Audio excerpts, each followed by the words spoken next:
minutes to ensure that there is a residual bleach smell. A residual bleach smell is an indicator that the water has been properly disinfected. For more post-hurricane safety tips, visit DEH website at deh.gov.ky. See what I'm saying? See what I'm saying? See what I'm saying? You don't want to miss this unique, informative audience participation, light-hearted show with lots and lots of Cayman jokes, culture, and guests. As we talk about things we say and do, it happening every third Friday on Talk Today. See what I'm saying is a special feature of Talk Today, jointly produced by the National Museum and Radio Cayman, a language, history, and culture show. Remember, it's every third Friday on 89.9 and 93.9 FM. See what I'm saying? Begins right now. Who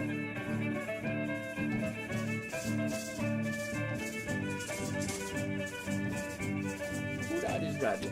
That's Radley. All right. Good afternoon. That's Radley. Mr. Radley. Is it? Mm-hmm. Is it? Is Radley? Yeah, that's Mr. Sorry. Radley Gazon. Sorry, What's the song? Okay, before we get started, this is our monthly Siwa show, and we got the Ray Bankers See what a showing? Siwa showing. That's a good one. Wait before we call it, we got not surprise, but we call it reveal. A reveal? Yeah. Boy. Since it's now Siwa showing. Siwa showing. So what is the topic? But okay, sorry.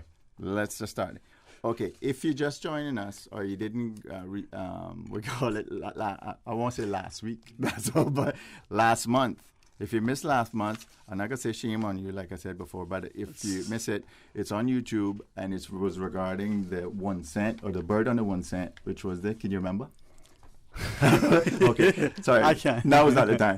Grand Cayman thrush, only endemic, as in it's ours Cayman, and I think even Grand Cayman only, right? Yeah. Bird. And that is what is on the 1 cent. And a little follow-up thing to it, kind of like akin to the joke we were saying about how it's available on the 1 cents are available on eBay for $1. The 1 cent, they were actually, the currency board was actually putting forward that they were going to discontinue it because it now costs more to make it, the value of it, the face value of it to make it. So it's now, say, like 1.2 cents to make it, which sound point, but then when you add up all that. Yeah. Like some people don't want the paper to print it on.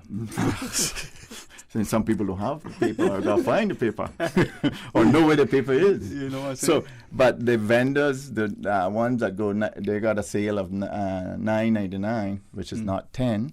You know, with the magic thing.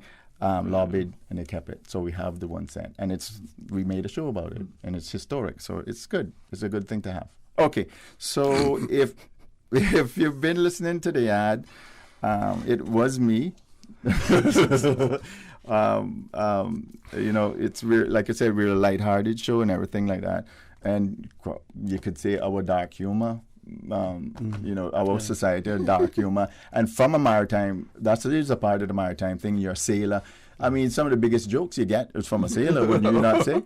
But it's dark humor because if you come from a maritime society, your loved one gets on the boat, leaves the dock and gets on a boat or a plane, whatever vessel, say goodbye to them because that could possibly be the last you see them. And how many stories have you heard where people only after the fact understood that but never took do it, some people, I do it when they get in the car. You know, this is... You know, I've seen people, somebody close to me does a little prayer. They don't do it in front of me anymore because I was like, what? Yeah. I getting out the car. If you feel that way, you driving, I getting out the car. If you don't. No, man. But it is. It's part of who our site. Yeah. Could you cut that?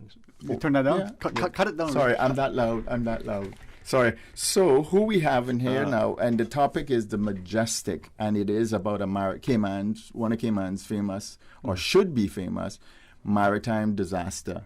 And I can introduce our guest now that I've gone off and did that blah, blah, blah, blah. Oh, sorry, the ad, sorry, before that. I want to appeal to the public about the ad, talk about the ad again. It's about the people lost on the Majestic. We have a great documentation of all the people lost, the 27 people lost. There were 19 survivors. And this is what we're talking about. The crux of the matter, what we're talking about here today. But we do not have, we're not sure that we have all of the names of the survivors. So I'm sure there's people out there that's near the phone, near the radio, have the phone in the hand, but they're too shamefaced to call in. Today is not the day for that one. You gotta be brave, and you gotta call in or call somebody and tell them this relative was on it. We got a list, and if that name isn't on the list, please tell us. Most of them are gonna be in East End. And we don't talk about East End as much. These West Bears don't talk about East End as much. Or in a good way. as much. So we know it's up there. We know it's up that way. Okay? So put down the fried fish and the dried cocks and grouper and call and say, listen, y'all need to know this person. He was on the Majestic. He was on the Majestic. Or stay at Miss Carmen Yard for that strong back. Yeah. Yeah. So, okay, sorry about that. Sir, thank you for joining us, Mr. Gentleman there. Come on, introduce actually. You want me to? We have Captain Paul with us today, and we possibly might have another guest. We're hopeful that we will have another guest. But Captain Paul Hudson, How are you doing, sir? Tell us how young you is again. Oh, I'm close to the 91. I am to 90. 3 months away. Okay. Amen. I pray you see, blessed birthday and many, many years after that, sir. He's almost as old as me, But he looks much younger. Yeah, you see my eyes, you'll be like, oh, Captain Paul is much younger. But you should put those things back on. No, but before Captain Paul gets it, Ray, I've said this countless times, and I don't want to embarrass you, but I think we owe you a public debt of gratitude. I mean, last evening, late into the evening, and today, I've said this, and this is not in jest. The amount of work to put this one show together for the month is as much, if not more, at least to me, than all the other shows with all the reading. Because we wanted it to be a respectful, responsible presentation, but as accurate and as informative as we can. And to interpret it or to... or just get it out. Yeah, and just get it out there. Yeah.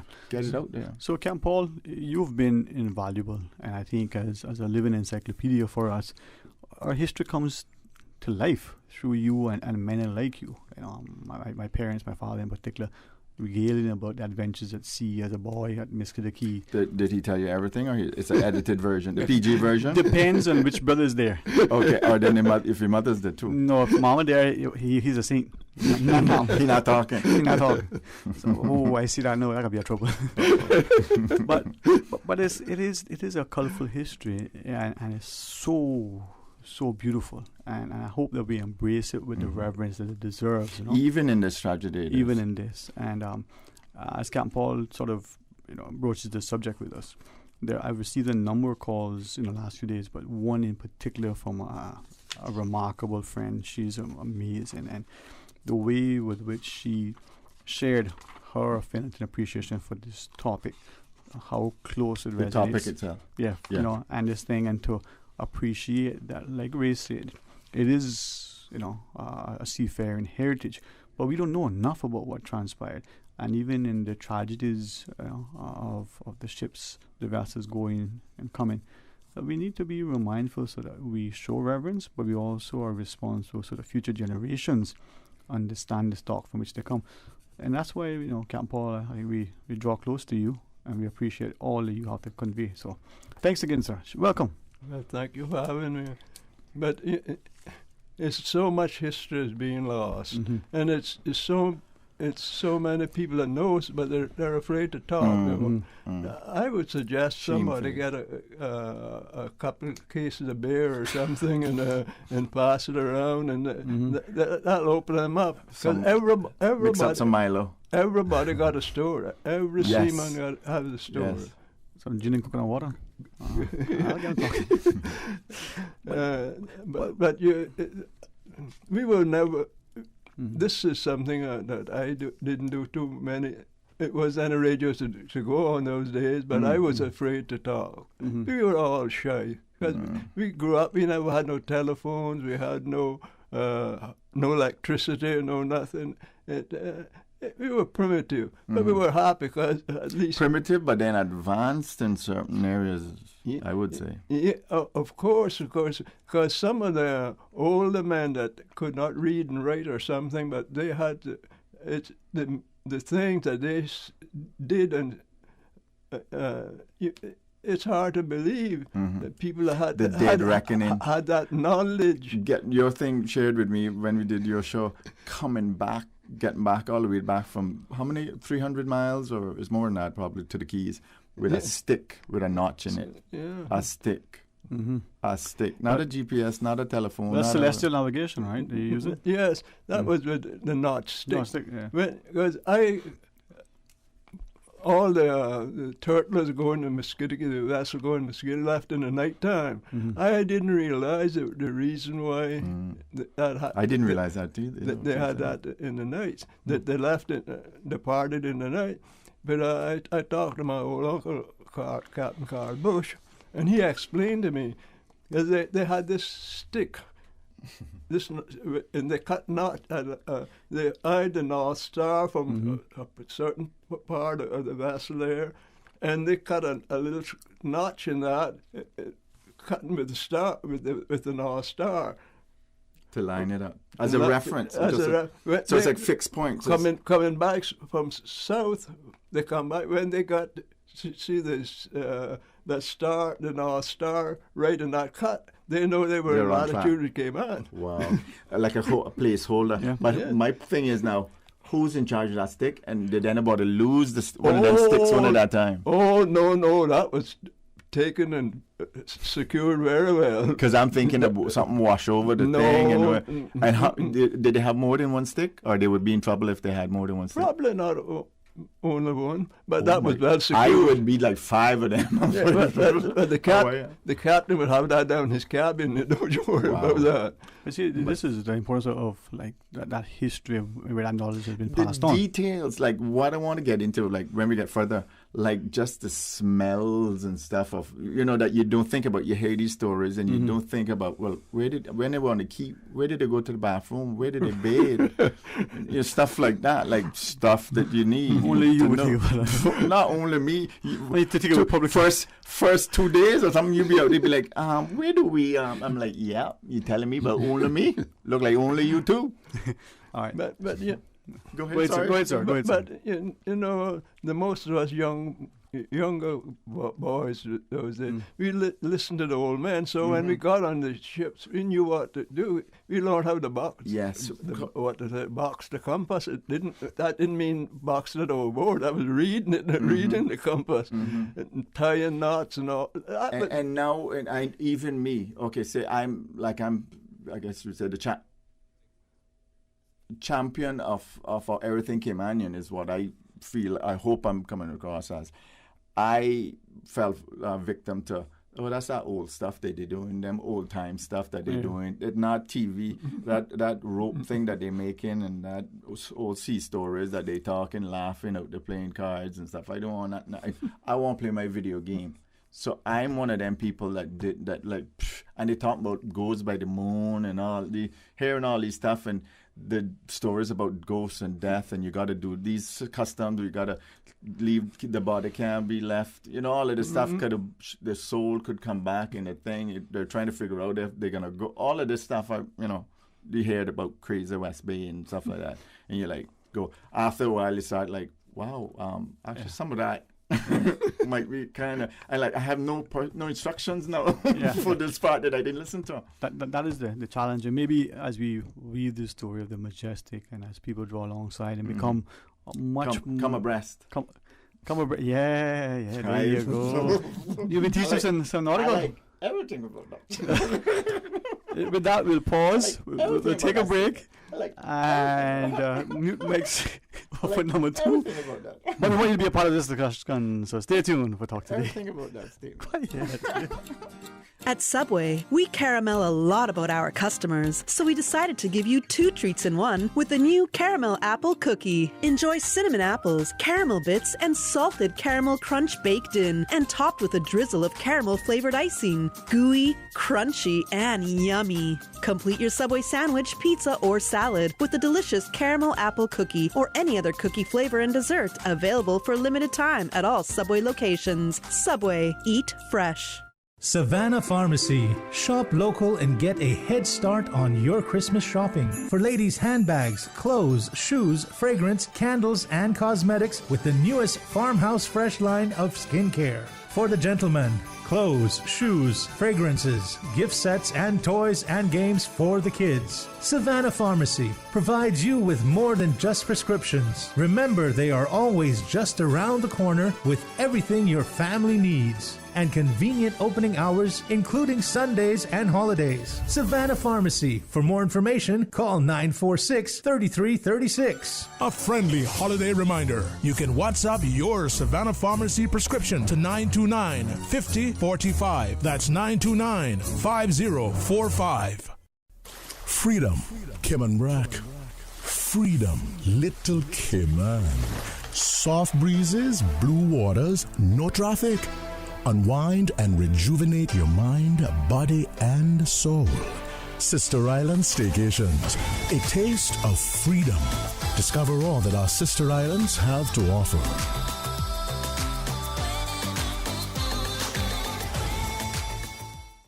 20 years. Remember when Crew Road had no median and Linford Pearson was only 2 lanes? We do. When Dirty Reeds was down the street? We do. We have been there for the falls, the growth, and the rise. When your body and mind needed to change, Powerhouse Gym has been here. We've skated with you. Your first date, your daughter's first time on skates, your son's first strike. From football to squash, to karate and hockey, to bowling and concerts, and everything in between. For 20 years, so much has changed, some for the good and some not so much. Through it all, King Sports Center has been here for you, for Cayman.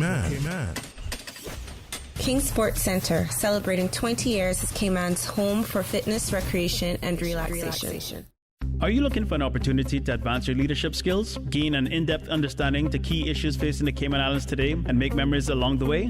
Then the Cayman Islands Chamber of Commerce Leadership Cayman program is for you. With this exclusive 6-month experience, class members develop new skills, become stronger leaders, and forge new friendships that will last a lifetime. Open to applicants 25 and over. Visit leadershipcayman.ky for upcoming information sessions and to apply for the 2022 program. Deadline is Friday, 12th of November. Become the leader you aspire to be. Leadership Cayman is proudly sponsored by Cox Lumber Limited, RBC Royal Bank, and Wheaton Precious Metals.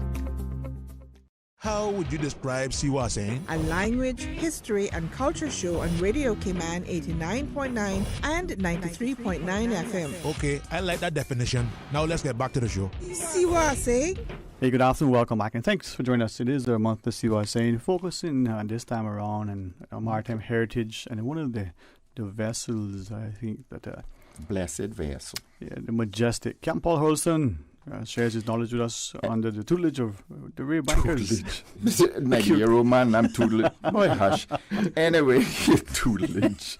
So why Captain Paul is not just because he's a seaman, and we want to talk about the inner workings or of a boat type thing, of the structure or hierarchy of the boat, I should say, the rules basically. Now. This happened, we have to say this happened in the 27th of, if I can remember correctly, 27th of June, right? 1941. So this is the 80th, this is why we chose it. The archive did some research and jogged my memory of it. And 80th anniversary, that's almost 100 years ago now. That's almost like, 100 that's years like 5 years from 100. How time is going. I was 11 years old. That's what I was going to say. 11 years or so. That is good enough to remember all of the stories with it. And so that's what we want to find out. So you remember the story, correct? And I want to, and then before we get into it, can we get into why we go Mosquito Keys? So this happened in what they call the Mosquito Keys area, or it was the whole Nicaraguan coast from Bluefields right up to Cape Gracias. And the other question is I've been struggling with, like I said, I leave it to you all know. How do you pronounce where it happened? It was Sarana or Sariana? How do you pronounce where it was? How do you pronounce Sarana? Sarana, as far as I know. Sarana. Thank you. Sarana or Serranas? Huh? Serranas? Sarana. Well, it might be like a Spanish thing, and then there's more than one key. Okay. So Sarana. Yeah, right. Sarana Bank or Sarana Bank. Yeah. So this is where we're talking about. We're talking off the coast, of Nicaragua. I think it is actually owned by Might be. Oh no, you say it's in high seas. It's not owned by anybody. I believe now Colombia's claiming it. Oh yeah, they are doing a lot of. That. But that was considered a high seas those days when the vessel leaves. Owned by no one. Well, we call it that. But when the vessel went out there to fish, they fished around these keys. They didn't have to pay the duty on the turtles or sharks or whatever they caught because it was high seas. But if you got in trouble, you couldn't go. You couldn't go to land. You couldn't go seek any land. You couldn't seek help in the mainland. Yeah, you couldn't go. That is why is that now? Because even in a storm emergency. Well, probably an emergency, but otherwise, sick people or anything like that, they couldn't go into land them. So why it would be because they cleared for the high seas. When you leave in port, you clear for the name of the port you're going to. So of course, there's a little thing. Little side stops you can do. I didn't realize that. So before you had to tell them where we're going. We can't stop. We gotta go out and see where we're gonna go. No. You gotta have a destination. Yeah. Wow. Okay. So we learned that today. On the big ships today, the tankers especially, they clear for. When I was running to the Persian Gulf, we used to clear for Gibraltar for orders. Then you wind up in England. So after you get Gibraltar, you get other orders of where to go. You get that out to sea. It's just like going to Venezuela or Colombia or any of those Spanish places in the United States. You have to have your crew list by the stamped by the council. So that's so that you don't pick up nothing along the way. No, well, nothing changes along the way. This has been a long time ago. Yeah. But you always, every time you go to the consulate, they used to stamp your that cost $5 for that stamp. Wow. Yeah. Of course. Of course, there was no receipt for that neither. You know. Yeah. I know. So how did they declare when you went to them bars and them other little establishments? When you go to Mosquito Keys or Maniwaki, you go into Cape Gracias and enter they get permission there to go out. Okay, yeah. Because there's a couple of stories where the military or whoever it is, the Navy comes out there and they'll mess with you if you do. Well, they jail. There's tons of things about jailing, getting jailed. Yeah. Cape Gracias degree. But we have a caller. We're good. Let's go to that. All right. Good afternoon. Welcome. Thank you for calling. Good afternoon. Good afternoon. Good afternoon. How are you today? I'm good. Very grateful. Good afternoon, Captain Paul, and good afternoon, Ray. All right. Good afternoon. Good afternoon. First, I want to tell Captain Paul something. Captain Paul, I came across another picture of the Merkel. I don't know if you have that picture yet or not, but I'd be happy to share a copy with you because the first one I got it from you. Okay. So you can let me know, or you can tell Dwayne and then he can let me know. Okay. Make sure you get, before you leave, get the name and the number. I got it. Oh, sorry. Yeah, sorry. Dwayne knows who I am. Okay. Thanks, Mom. Okay. So I know you're all talking about the Majestic, and I would like to say, firstly, that when I heard that you were going to have this topic, I was very happy to know that. I don't think a lot of Caymanians, even at my age, realize this tragedy took place. And my uncle is the only living survivor of that tragedy. He's now 94 years old, and he had just had his 14th birthday on the 1st of September. And I know that one of you said something about it happening in June. So I was just wondering if that could have been a mistake. No. It took place. The voyage took place the 10th of June. They left Cayman 10th of June. It's 27th. 27th was when the tragedy happened. Of September, sorry. Okay, sorry. I guess I heard wrong. Yeah, no, you didn't. But it's just Okay, and I also want just to finish saying that I'm so happy that you're talking about this.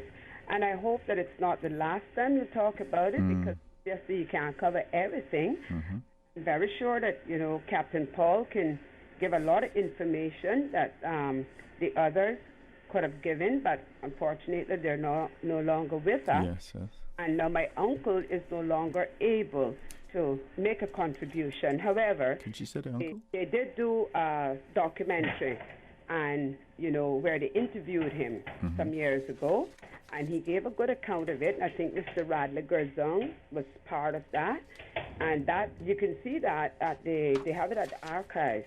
Yes. And then I also, while my uncle was out there, and then I had a granduncle out there with 4 of his sons. Yes. That was Uncle Reginald, Aunt Julia's brother. They all perished. And so I sat down one day with Uncle Vernal, and when I learned about it, and I'm ashamed to say that this was, probably 10 years ago, 11 years ago, and I asked him to tell me about it, and because I felt it was, important part of my mother's history as well. Yes. And I made notes and stuff, probably not as much as I should have, but don't beat yourself up over that, No, that's okay, but because of getting what I got from him, I started then to do my own research and to learn a bit more. So I don't want any of you to think that anyone is offended, with whichever side of the boat you're on here. No one should be offended about the story being told. It's a part of our history. We come from seafarers, and we have to celebrate the good with the bad. And we can't boast that we are seafarers if we are afraid or ashamed to talk about even the tragedies. So, those some of those people. But to me, the important thing is that the story is out there and people know of it. We can pass and they can decide on themselves. And then to their children. And I hope that something will be written that you could pick up a book someday. Well, and if I can just interject, this is the reason we do these shows, because this is part of the document process. You are part of the documentation process or archival process right now, because what you're saying is on YouTube, and if whatever goes on the internet is forever. I know, but let us also remember that when we have hurricanes and we don't have electricity, yes, what do we do? But I'm just saying archival-wise, great-grandchildren. Yes, yeah. When we don't have electricity for 2 weeks, what do we do? It'd be good to have a paperback. Well, actually, then now we'll start talking to each other more now, because our history is our oral history. Yes. Yeah. So. Well, as I say, I'm old school. Yes. I like to read. I am all school. Okay. Well, I don't have anything against the internet. I much prefer if you give me a nice hardcover book. Yeah, no, definitely know it. It should be in any and all formats. That's right. That's my point. Yes. And like I said, but I'm happy that, just to say again, happy that you all are doing this. And like I said, I know Captain Paul probably wasn't on any of those boats, but I'm very sure, he got the news like every other person in Cayman who was waiting to know if any of their family members had survived. And I remember being very, very emotional when my uncle told me the story, because, he told it to me from the time he was helping to get the people off of the Majestic, because they were coaxing them to leave that and to come over to their boat. Some did not. The cat boat, up, in the storm, out in the quay and stuff, and he being the youngest one, having to go up in the coconut tree, get the coconuts, and then he became the lookout, and then he eventually spotted the Rembrandt, and then I'm just. Well, you're kind of we call it my killing my thing, because I'm actually, if you listen later on, you might hear him. You might hear some of the stuff. Yeah. Anyway. But very good what you're doing, and I'm glad that this topic. Story, and I was just talking to Captain Paul off air about. You said Mr. Vernal's mother is your aunt. Is that what you're saying? No, Uncle Vernal is my late mother's brother. Gotcha. So, but his mother then is related, but the experience that his mother, I don't know if you realize that part, the experience that his mother had, because... Well, I was going to get to that when you told me about breaking your stride. Well, all right. So, tell me something. What do you want us to do right now? You know what? Like you said, we were going to get to that, and I'm sorry. No, I'm just messing with you. Yeah. But how about this? Like Call back. If you say that, is there something that's missing? Call back and fill us in. That's fine. Like I said, I just maybe I jumped the gun on No. this. It's a good thing. It's a good thing. No, I'm just saying. Yeah, but I know the rest of it. Coming from him. Yes. About But oh my God, the lives that they lived back then. Huh? Nana's experience. Mm-hmm. I don't know. I'm going to say something, and I hope this don't break his stride. While Uncle Vernal was out to sea, so was his father. Yes. On a different boat. Yes. And he died while he was. How many weeks did you? I'm trying to think. He was trying to say 6 or 7 weeks or something before that. The whole thing happened. You mean his dad? Yeah, that he passed away. Yeah. I'm not absolutely sure of the thing, but it wasn't very long. Yeah, it was. And for him to come home. It was weeks for sure. Well, I'm sure because the boats didn't move that fast. Nana was waiting for him to come home. Her first son. So she was waiting for him to come home to break the news to him that her husband had died out to sea. Yeah, he had heard it when he was at sea already, yeah. While he was out there, that's right. Yeah. So she then thought she'd lost both son and husband. Yes. Can you imagine? Yeah. They go on, go in Miami, going to take a flight Miami and, all the family going shopping or something like that and then come back, boom, they all gone. And then, like I said, the other side of that was even worse because there was Uncle Reginald. Yes, that family. Yes, all of that story wasn't even the saddest story. That was the sad part about it. In my family, on my end, and his youngest son was only 7 years old, and he took him out there because he was asthmatic. Yes, I heard it was 5, so that's good to. Well, according to Uncle Vernal's account, he was 7. Okay. And they would have been first cousins. Yeah. So. Okay. All right. Yes. Well, we've got another caller. Is that what you're saying? Yes, sure. Okay, I'll listen. All right. Remember, like I said, if you don't hear nothing that something that was missing, please go ahead and call back. Maybe I will just learn. I'm not contradicting. I'm just. Well, this is the thing. We always say it's the 3 stories at least: mine, yours, and the truth. Huh? All right. Thank you. Right. Thank you very much for that call. All right, as reassured, let's join this other caller. Good afternoon. Thank you, too, for calling. Hi, good afternoon. Good afternoon, sir. Good afternoon. Yeah, this is Pastor Alton. Afternoon, Pastor. How are you doing, sir? I'm connected to this story in lots of ways, but in addition to being a cousin to that young lady who just called. Probably all of us. Therefore, a descendant of Susanna Ebanks, who lost 2 sons and about 5 grandsons. Jesus. On the Majestic. One shot. So my mother lost 2 uncles, a brother, and I think 4 cousins. Wow. I don't know how to process that. One day. Yeah, and to pick up where my cousin left off just now, that was after having lost Uncle Vernal's father. I think it was July of that year. So okay. July and September. I think it was July. Yeah. But again, I'm encouraged to hear that they actually have a copy of the. I'm hoping this is the case. They have a reel-to-reel copy at the archive because of who? Of the record of Majestic. There's. I'm trying to think how many hits, but they got.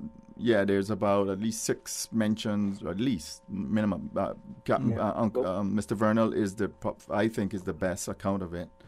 Yeah, well, we did a full documentary back about 1980-81, I think it was. Okay. And we recorded conversations from lots of people. Yes, I think I came across that. Sure that documentary itself that including an interview with the owner of the Majestic, Dr. Roy McDonald. Yes.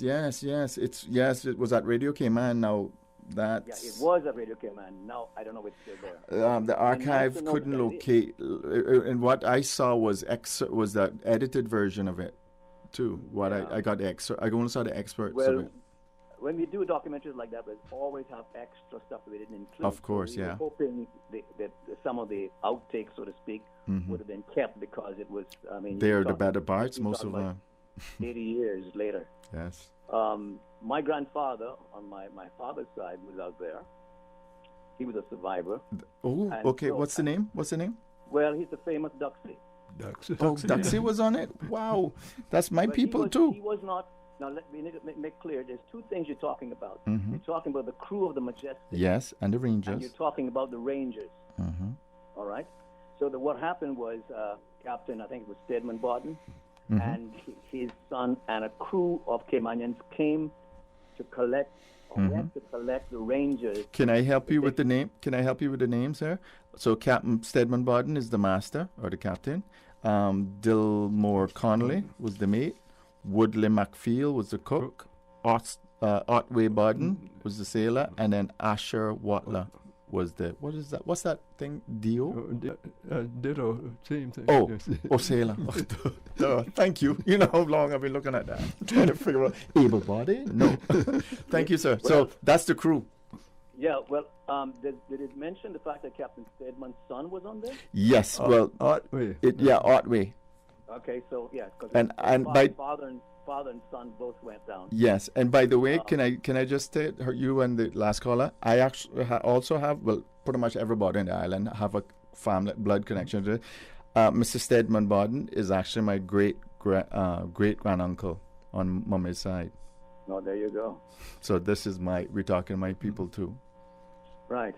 Well, it was some of the crew, including led by actually Mr. Edelou Dixon. Mm-hmm. Dixon was a hero. He told the captain he was going to go ashore because he said, "You see one of those trees on that key that God Almighty put there."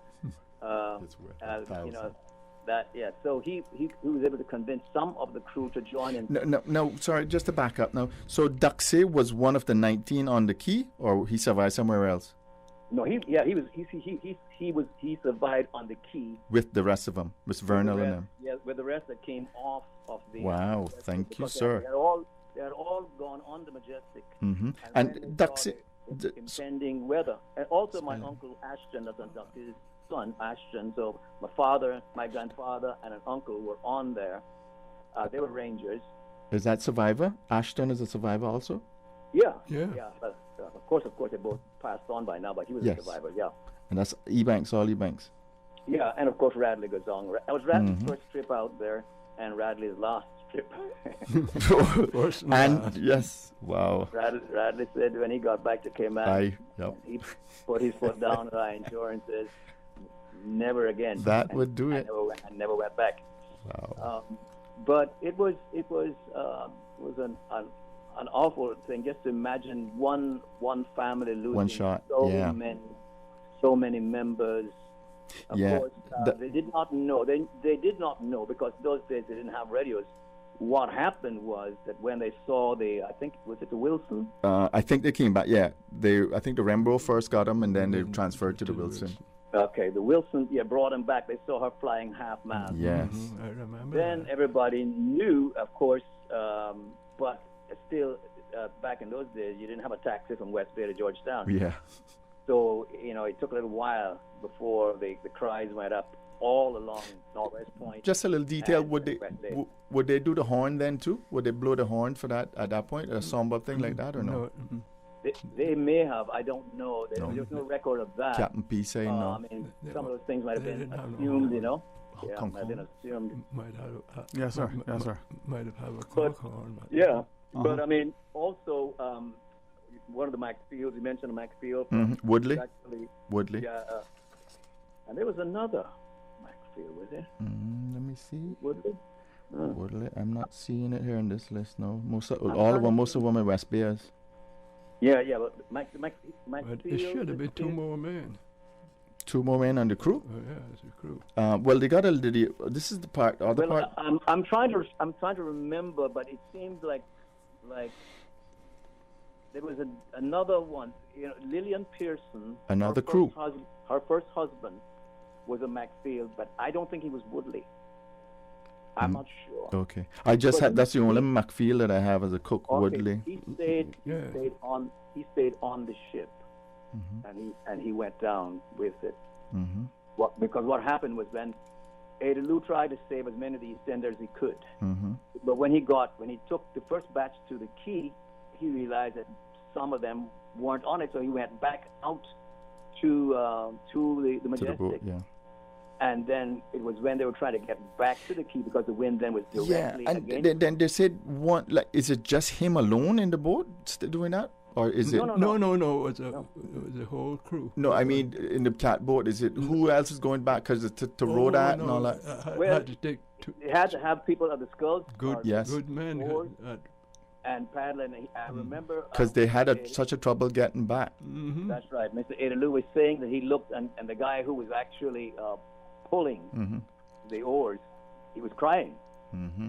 And he told him, boy, paddle. Yes, I'm going to say it the way he said it. Paddle, boy, paddle. Paddle from bed and tone. Yeah, because it said... I remember this phrase, it said, by that time, it was he called it a 90-knot breeze. Mm-hmm. And I said, a 90-knot breeze? Yeah, that's what Mr. Adelu. I met the man, Mr. Adelu. He was really a really interesting character to me. A big,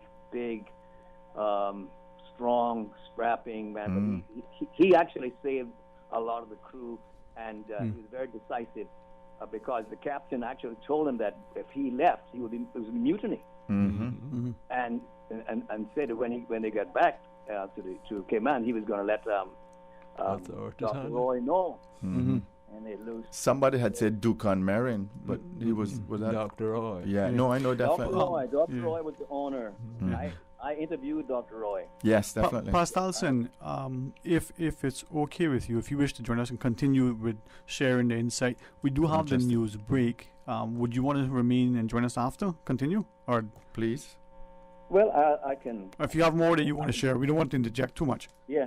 No, I want to. I'll put my phone down and call you back. Okay. All right. Well, this is. Thank you, sir. And this is where, as we understand more of our oral history, we have the benefit of the National Archive and the living legacy that is the encyclopedia. When we come back, we'll start putting clips in. Yeah. We also start to share as well. So please join us after the news. You are listening to Radio Cayman, the voice of the Cayman Islands. Today's biggest news. Radio Cayman, your voice, your choice. Local, regional, international. This is Headlines from Radio Cayman's newsroom. Today's biggest news. With your latest headlines, I'm Felicia Rankin-Solins.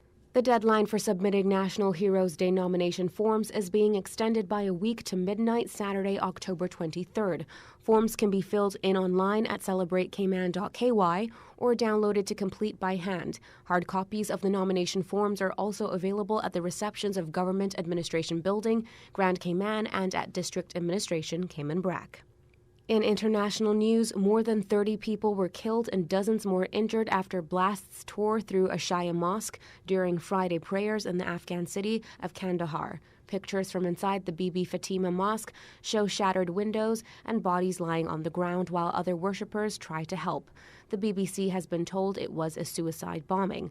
A local reporter quoted by Reuters news agency said eyewitnesses described 3 suicide attackers.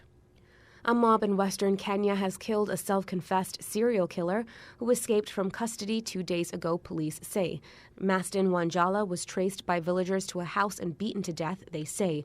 Authorities had launched a massive manhunt for the fugitive, who admitted to killing more than 10 young boys during a 5-year period. He also confessed to drugging them and, in some cases, drinking their blood. U.S. real estate heir Robert Durst, subject of HBO crime documentary series The Jinx, has been sentenced to life in prison for killing his best friend. Durst was found guilty of killing Susan Berman in 2000 to stop her talking to police about his wife's disappearance. Then, aged 55, she was found shot in the head in her Beverly Hills home. Police believe he killed 2 others as well. These are your headlines. I'm Felicia Rankin-Solins. For the latest in news and information, follow Radio Cayman on social media, Facebook, Instagram, Twitter. Download the Radio Cayman app or log on to our website, radiocayman.gov.ky. The Cayman Islands Chamber of Commerce Pension Plan. We're here for you. We are a non-for-profit member-centric plan with a democratically elected volunteer board of trustees representing all sectors of the Cayman Islands economy. Chamber Pension has an all-in expense ratio of 0.72% over 16,000 members, $430 million in assets under management. We were the first multi-employer pension plan approved by the regulator in the late 1990s. And today, we are still strong, secure, and are here for employees and employers alike. If you would like to join or request further information, visit chamberpension.ky. And for information as it happens, follow us on Facebook, LinkedIn, or Instagram. Email admin@pensions.ky or call 745-7630. The Cayman Islands Chamber of Commerce Pension Plan. We're here for you.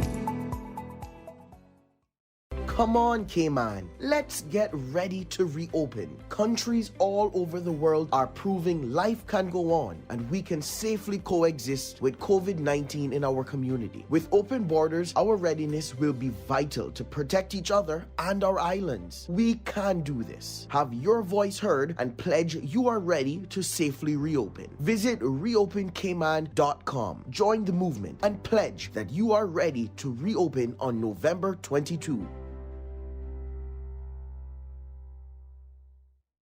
You see how hard it's raining? Yeah, and I don't have time to fight traffic and get my lunch from Subway. I have so much work to do. Why don't you order Subway by using the Let's Eat or Bento app? Save time, stay dry, and get your sandwich fast. I never thought of that. Great idea. I'm going to order now. Order me a veggie pizza while you're at it. And a cookie platter for the office. Too busy at work or home? Is the rainy weather stopping you from dining out? Order your favorite Subway sandwich, wrap, or pizza through the Let's Eat or Bento app with fast and reliable delivery. Subway, eat fresh. We may be in Christmas shopping mode, but 'tis the flu season too. Savannah Pharmacy has immune system boosters for the entire family with a range of vitamins and supplements. Their knowledgeable and courteous pharmacists are always available to offer the best advice and products. Remember, they are always just around the corner with everything your family needs and convenient opening hours, including Sundays and holidays. Savannah Pharmacy. For more information, call 946-3336. A friendly holiday reminder. You can WhatsApp your Savannah Pharmacy prescription to 929-5045. That's 929-5045. Siwa Sayin is a special feature of Talk Today with contributions from the National Museum, a language, history, and culture show on Radio Cayman 89.9 and 93.9 FM. Siwa Sayin. Hey, good afternoon.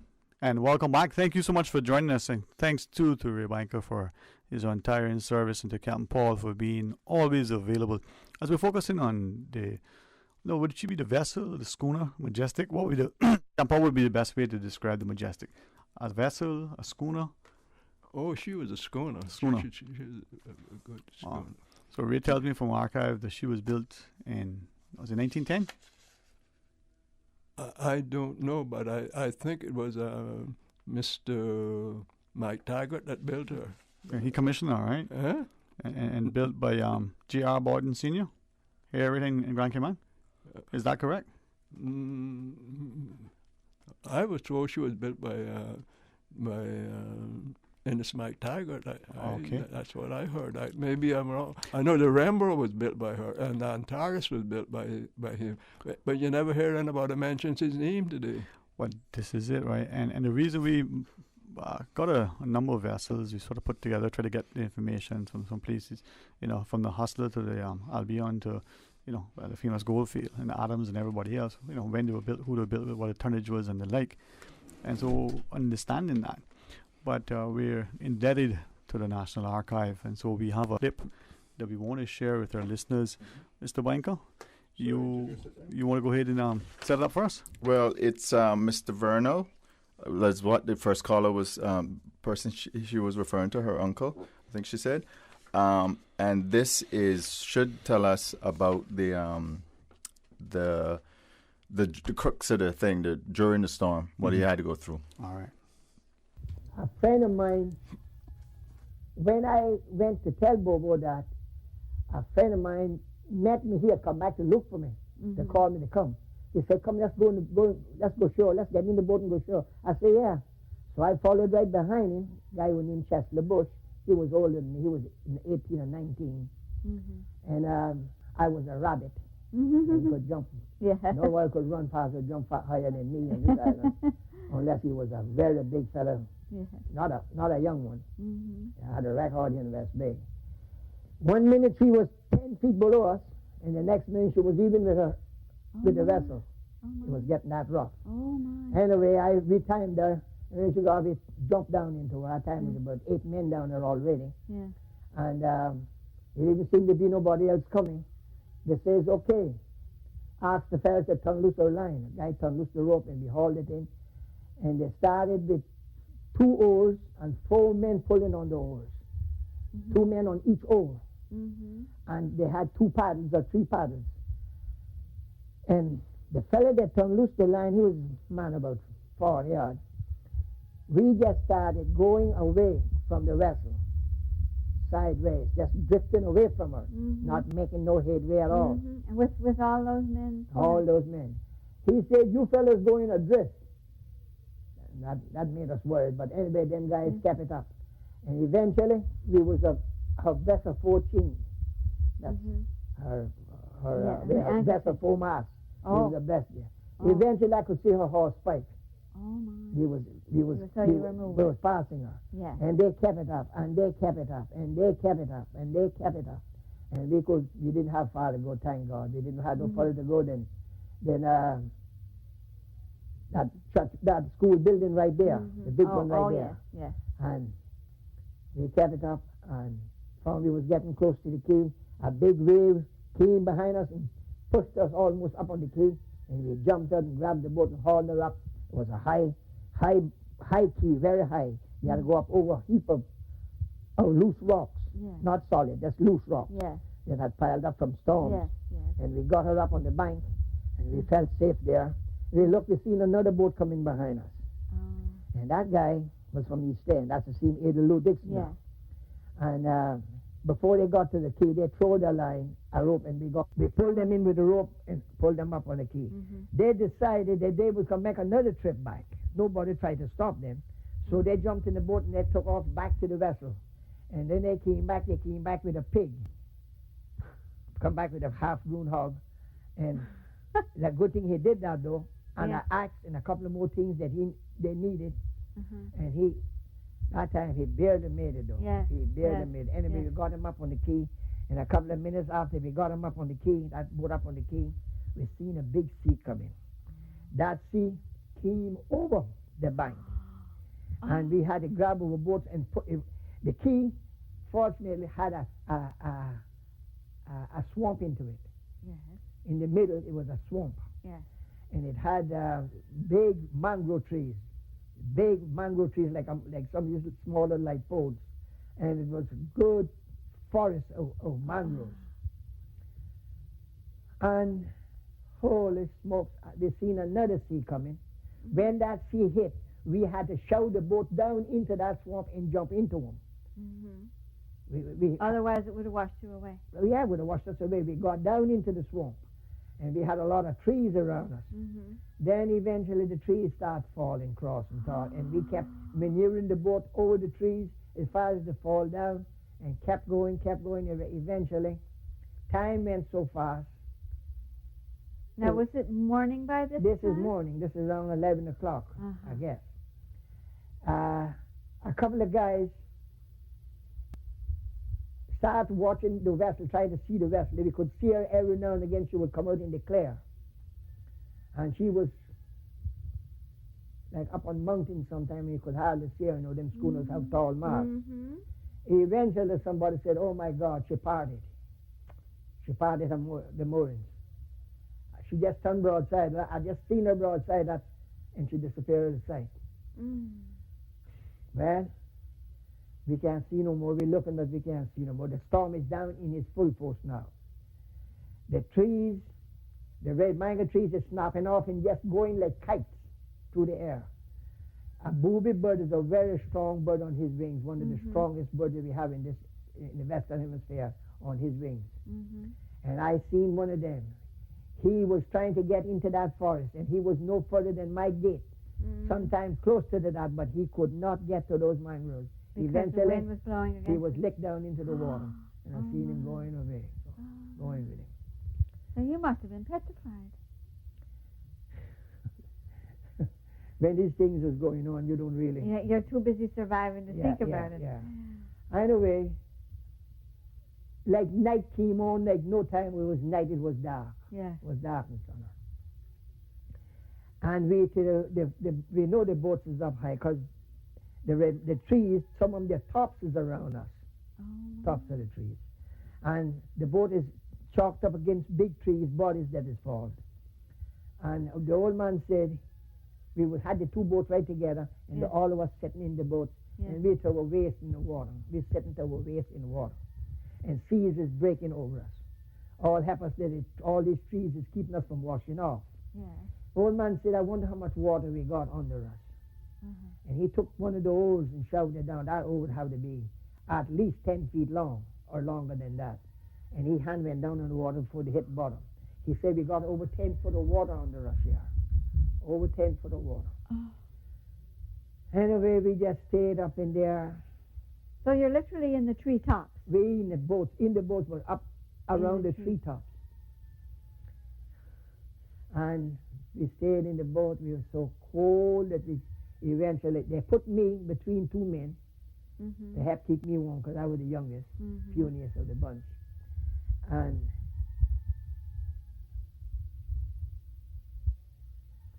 this went on and went on. I went out of my senses. I went to sleep, and I had a dream. When I was dreaming about something nice, some pretty place that I was, and I come to my senses. It wasn't a breath of breeze blowing. It was as calm as a clock. And somebody said, I wonder what time it is now. And one of the men said, I think it's around 2 or 3 o'clock in the morning now. And I think they decided to pull the plug out of the boat and let the water run out because we knew we wasn't in the water now. The water had gone. Most of the water had gone from under us. We wasn't floating. Oh, so we the was water only had setting up gone on down. the trees now. Oh, I see. Setting up on the trees. So the water ran out of the boat so we could stay in the boat. We was wet, but we wasn't into water. Yeah. And daylight didn't take long coming. Daylight came, and it wasn't a breath of breeze. The water was like glass. The sun, you could see her a half an hour, see the glare of her a half an hour before she came in sight. And she came up like one fireball, one ball of fire. I never felt the sun so hot. Oh my and it wasn't a leaf. It wasn't a leaf on that tree anywhere that you could go to dodge. Everything was like fire had went through the place. And we stayed in that hot sun. We had a sail. That man had saved a sail. And we made some kind of shade out of that we could survive. So we stayed there 2 days and nothing to eat, no water. And the third day, evening, the next boat that was on Alligator Key, he decided to come down to see what happened. He had survived on the key. Him and 3 of them had survived there, 3 guys. So they came down to see what had happened because they had seen the Majestic. And they're not seeing her no more now. So they came down and they brought a gallon of water with them. And now that would make 3, I think it was about 21 people on the key now, approximately. I can't give you that accurately. So we shared the water up. They didn't take any. They didn't take any of the water. All right. Well, welcome back. And that was Ray. That wasn't me. No, that was Mr. Vern. Go ahead, Tim. No, I was saying that was a story relayed by Mr. Ronald Lee Banks, and as I listened to it, a survivor, clearly. It is striking, how we have taken so much for granted. But this is just to make a living. So I need to backtrack a little bit. Apologize if it seems like I'm kind of jumping all over the place with this, but I need to set it up properly. So I want to say, okay, we've talked about it a little bit before. The crew and the Rangers left, this Mr. Vernal included, left 10th of June 1941 from Georgetown on the Rembro, Dr. Roy's boat, schooner. And it was a decent sized one. Rembro stood for Roy Ari, Mike Taggart, and brothers. Yeah, exactly. And Roy E. I think we have it out there, what the E stands for. Okay, forgive me on that one. So they're going out to Mosquito Keys, or just a regular trip, and the key part of it is they got to come back to, like, once Cayman's by or before the 22nd of September. Everybody said that, and I'm like, why? How such? And sun crossed the line. And what do you call it? Like, is that the autumn somebody told me equinox. It's the vernal equinox. And that's when hell is about to unleash type thing. So, but 1 second. So now, what would be on board? Like I said, is a crew and what they call rangers. Rangers are turtle fishermen or any type of fisherman. They range around. Like they're not stationary to one thing. No, because they used to build their huts on the keys and fish from the keys. So he's the boat. I don't know who the captain was. I can't remember that one. But their boat is dropping these rangers off to these keys. So you got a group of people, and different keys. 3 or 4 or sometimes with cat boats, 2, 3 cat boats. Some people might have their own cat boats, and these might be leased to merchants. So the vessel always own the cat boats. Well, actually, I came across saying maybe some of the other merchants, like maybe Mr. Farrington in West Bay might own one of the cat boats, and the reason he's loaning it is he's putting up all of the equipment, the nets, outlets to call that. See all of that, the stores they got to get the food, the nets got to be made. So this is weeks in preparation and all this, and they're picking whoever it is and stuff, and they're going on this. And when he's saying boats, it's cat boats. These are not like another big vessel. This is a schooner, which is one of the smallest, second to last or third to last size vessel that we specialize in. And they're getting onto cat boats is what he's talking about with the pitching and all that stuff. These are not big boats. These are like little, what would you say, how high off the ground? Like, but I'm saying like maybe 3 feet off from the water line. Yes, they were very low. They were very low down. And the swells are 10 foot high and all this stuff. Okay, so just put it in perspective. So they're dropping the people off at these keys. Sometimes there were existing huts, and sometimes they're taking thatch and stuff to repair the huts. But sometimes they're actually building it from scratch, and everybody's helping everybody build that. And they're driving the stakes in the ground. They're sometimes not on the key most of the time. And I wondered why that was. Why not on the solid ground? I'd say, well, the mosquitoes and sandflies. Morrison Dennis, that's where the mosquito, the sandflies was in Morrison Dennis. Sandflies. They had a little key there that used to build, a little Mahagan they called it, used to build the houses on. But the large key was too much sandflies down there. But that's why I always wondered why not. And then also you can drive your boat right up. You dock your boat right up to the way you call it. And then sometimes you would have your turtle corral next to it and everything. So it was a nice little unit, a little fishing cabin type thing. But it was very rough. Thatch, A-frame type thing, which actually is native. A lot of this construction is native design. Okay. So and what you had to bring everything. You had to bring your salt. That very important salt was thousands of pounds, hundreds of pounds of salt, and because actually most of the time they would go turtle fishing. They're going to Keys and get green turtle is normally what we went for. But this trip or this period in our time, sharking was the key thing. The shark hide, so they're looking for nurse sharks, and they're catching them with hooks, right? They're not doing nets. Yeah, they used to catch them in nets too. Net also? Oh, yeah. But hooking also too, right? Yes. And very expensive hooks and all that stuff. So they're doing that, and plus hawksbill shell for the people wearing glasses. So if you see people in old 20s and 30s video pictures, and you see with our glasses with its hawksbill shell. It's a hawksbill shell that probably a Caymanian, what you call it. And so just think about that. Most likely it's from a Caymanian. You imagine? And so they're dropping them off. Each thing now, different keys. What did they do? They went to, there's a logwood key. There's a Kokokuma key. Coxsacuma key. There's a logwood key. There's an alligator key. But so they're the ones that I remember. Then they got the Serrana key, and then past that, Serenilla keys also. Past that one, I thought were the same one. I would get them mixed up. That's why I needed you. And then there further down was the Alligator Key.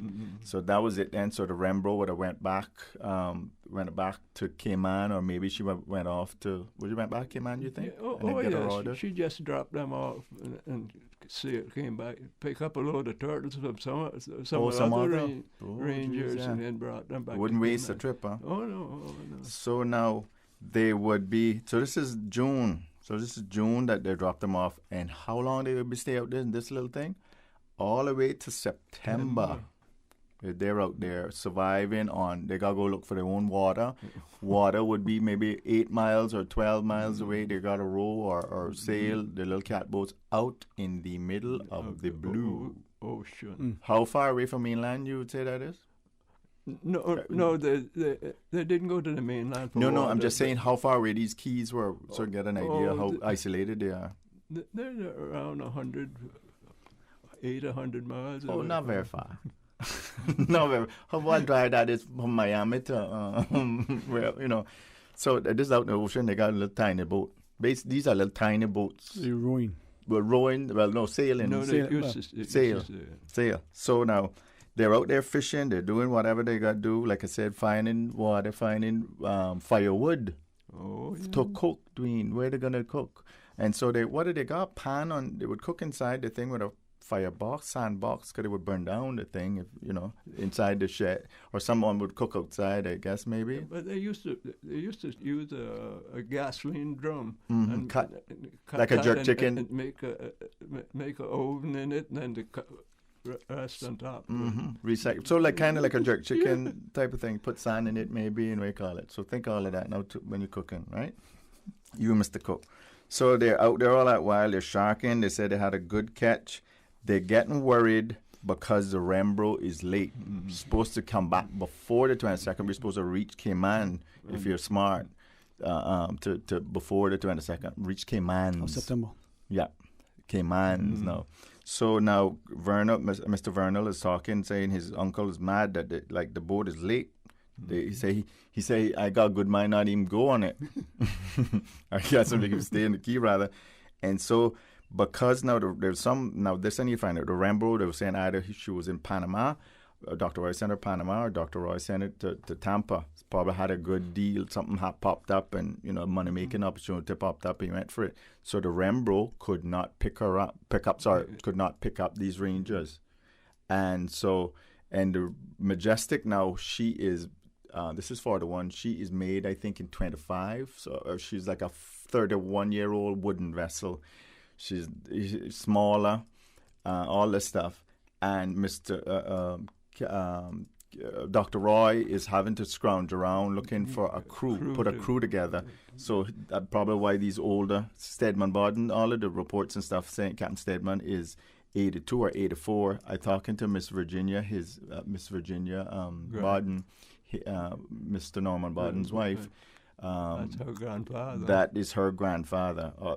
She says I'm all right calling her Miss Jin Jin, which I always heard because my mother's a cousin. So Miss Jin Jin said he was actually 75. So that's a great addition to this thing.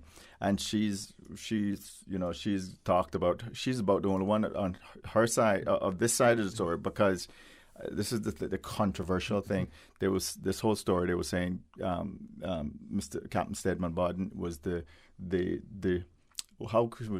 antagonist of the way you call it, but it you hear also to back it up saying he was basically doing his job. Oh, yes. He's trying to save the boat. Oh yes. Right. So and then he's master of it, master and commander. So the crew especially is his charge. Right. The Rangers are a loose bunch. They can go in pretty much range anywhere. He didn't have as much control, I would say, over them. They were passengers. They were almost passengers. Well, yeah, that's true. They was hunters basically just going out. They were just passengers on the. Okay. So now, he's got the Majestic. He's crowned around, got the Majestic. He's got Eddie Lou Dixon from East End. He said, I got to have you. He knows a good sailor. Sounding, he was a strong guy. I cannot see why I got him. And he talked about he was in his ground when Dr. Roy came looking for him and brought his car and brought him to wake up. His wife said, Eddie, I don't want you to go. You see how late it is? You see how late it is? This is too late in the year. That's amazing that people were, this specific date, 22nd. They got it down to the day when, that tells you. Anyway, so he's picking up now. He's picking up going down the Keys. So he's got, I think, about 3 batches of Rangers, and or Serrana was the 3rd batch or the 4th batch that he's got. And they're all the way, they said, Captain Stedman, there's weather looking bad in the southeast, sort of mainland. And he's saying, no, I think it's just squalls. It's looking real bad over there. So he thinks it's just squalls coming off the thing this time of year, coming off the mainland. Nothing to worry about, it's just some squalls. So they talk about, well, we're not sure, looking. Oh, we got to take a break soon. Yeah, should we do that now then and come back to it? So let's leave it like, okay, he's back at the Serrana Key now, the point that we just had in the clip, and that he's got a lot of the crew or the Rangers on his boat, and they're debating about how bad the weather is. And we're going to take a break and come back. Pick up the story when we come back. Yeah. Captain Paul will narrate. All right, stay tuned. We'll talk today. Radio Cayman is pleased to feature this special Sister Islands historical vignette, brought to you by the Ministry of Tourism and Transport. Explore your history, explore your land, explore your Sister Islands. Through several accounts, the first blacks to make Cayman home were runaway slaves from Cuba called Barba and Mateo, and they settled at Watering Place on the island's northern shore. The former is also commemorated in the name of Barber's Well. This well was said to be very deep and have no bottom. Barba and Mateo are said to have been adopted by Robert Scott and one of the Riches, changing their names to Ben Scott and Thomas Matthias Rich, and later were known as Old Daddy Ben and Old Dick. Although legend also has it that when the first whites came to Cayman Brac, they found a slave already living on the island who had run away from Grand Cayman. Information from this historical vignette was sourced from Founded Upon the Seas, A History of the Cayman Islands and Their People by Michael Creighton and the New History Committee. Radio Cayman is pleased to feature this special Sister Islands historical vignette, brought to you by the Ministry of Tourism and Transport. Explore your history, explore your land, explore your Sister Islands. For medical lab services in Cayman, go straight to MedLab. Blood test, x-ray and mammogram, all of that is MedLab. Affordable fees and friendly service, a full professional team. MedLab is always comfortable, MedLab is always clean. For medical lab services in Cayman, MedLab. Call 949-7331 and ask about MedLab's new state-of-the-art digital mammogram machine. Are you planning a social, an office party, or event over the holiday season? Make the most of your holiday party and leave the catering to Subway. Choose from small and large sandwich platters, double meat wrap platters, and top it off with optional cookie platters for dessert. Or ask about our Subway Box to Go, with the option of a 6-inch or foot-long sandwich, 1 cookie, and 1 bag of chips. Cater your holiday parties with Subway. Visit subway.ky for menu options. Subway, eat fresh. Are you interested in learning more about providing great service during COVID-19? The Cayman Islands Department of Tourism invites you to sign up for a free training course, Aquila Service Excellence COVID-19 Edition. This free training will provide guidance on how to interact with customers while adhering to COVID-19 protocols. Sessions will be held every Wednesday in October. For more information and to register, head to aquila.ourcayman.ky. That's aquila.ourcayman.ky. Deadline to register is the Monday before each session. Savannah Pharmacy. Shop local and get a head start on your Christmas shopping. For ladies' handbags, clothes, shoes, fragrance, candles, and cosmetics with the newest Farmhouse Fresh line of skincare. For the gentlemen, clothes, shoes, fragrances, gift sets, and toys and games for the kids. Savannah Pharmacy provides you with more than just prescriptions. Remember, they are always just around the corner with everything your family needs. And convenient opening hours, including Sundays and holidays. Savannah Pharmacy. For more information, call 946-3336. A friendly holiday reminder. You can WhatsApp your Savannah Pharmacy prescription to 929-5045. That's 929-5045. I've got some beautiful clothes. I know just where they go. Good and cleaner. From now on until October 30th, take advantage of our 12% discount on Wednesdays, Thursdays, and Fridays on all ladies and gents wearing apparels on orders $18 and up, except on wedding dresses and evening gowns, which will remain at the standard price at 10% off prepay. Offer valid at all 3 locations: Savannah Countryside, 946-1884, Elgin Avenue, 949-2452, and Eastern Avenue drive-through, rain or shine, 949-7104. Puritan Cleaners, you feel good when you know you look good. You can now register to receive a securely verified digital copy of your COVID-19 vaccination status with QR code through the My HSA patient portal. Sign up is available at all HSA locations and at various sites throughout the community. To register, all you need is your photo ID showing date of birth and a valid email address. Visit hsa.ky and click My HSA Patient Portal for the sign-up schedule and more information. Wouldn't it have been grand if you had purchased land 30 years ago? It may not be 2020, but a perfect vision has never been more clear. Cayman Brac and Little Cayman, poised for growth with an eye on the future. Your land, your history, your future. Discover all that our sister islands have to offer. For medical lab services in Cayman, go straight to MedLab. For a full range of medical services, pleasant, clean and comfortable environment, no long lines and affordable fees, visit MedLab at the Smith Road Plaza. Open Monday to Friday, 8:30 a.m. to 5 p.m. and half day on Saturdays. Call 949-7331 to make your appointment. For medical lab services in Cayman, MedLab. Ask our professional team about the benefits of cutting-edge technology with MedLab's new state-of-the-art digital mammogram machine. The Department of Commerce and Investment is asking clients to use their online services at www.dci.gov.ky for trade and business amendments, grant and renewal applications, and more. While the DCI counters remain open from 9 a.m. to 4 p.m. Monday through Friday, you can stay safe, avoid the line, and save time by applying online for business services at dci.gov.ky. For questions about the DCI's online service or other licensing, enforcement, or regulatory matters, please email info@dci.gov.ky. How would you describe Siwa saying? A language, history, and culture show on Radio Cayman 89.9 and 93.9 FM. Okay, I like that definition. Now let's get back to the show. Siwa saying? Hey, good afternoon, welcome back, and thanks for joining us. And as we focus on the majestic, I'm very, very grateful to Ray Banker for, as well you should. Yeah, as well as we should. And for Captain Paul Hurlston, but I think Ray and Captain Paul both joins me in sharing and involving contribution and appreciation to Mr. Loxter Banks.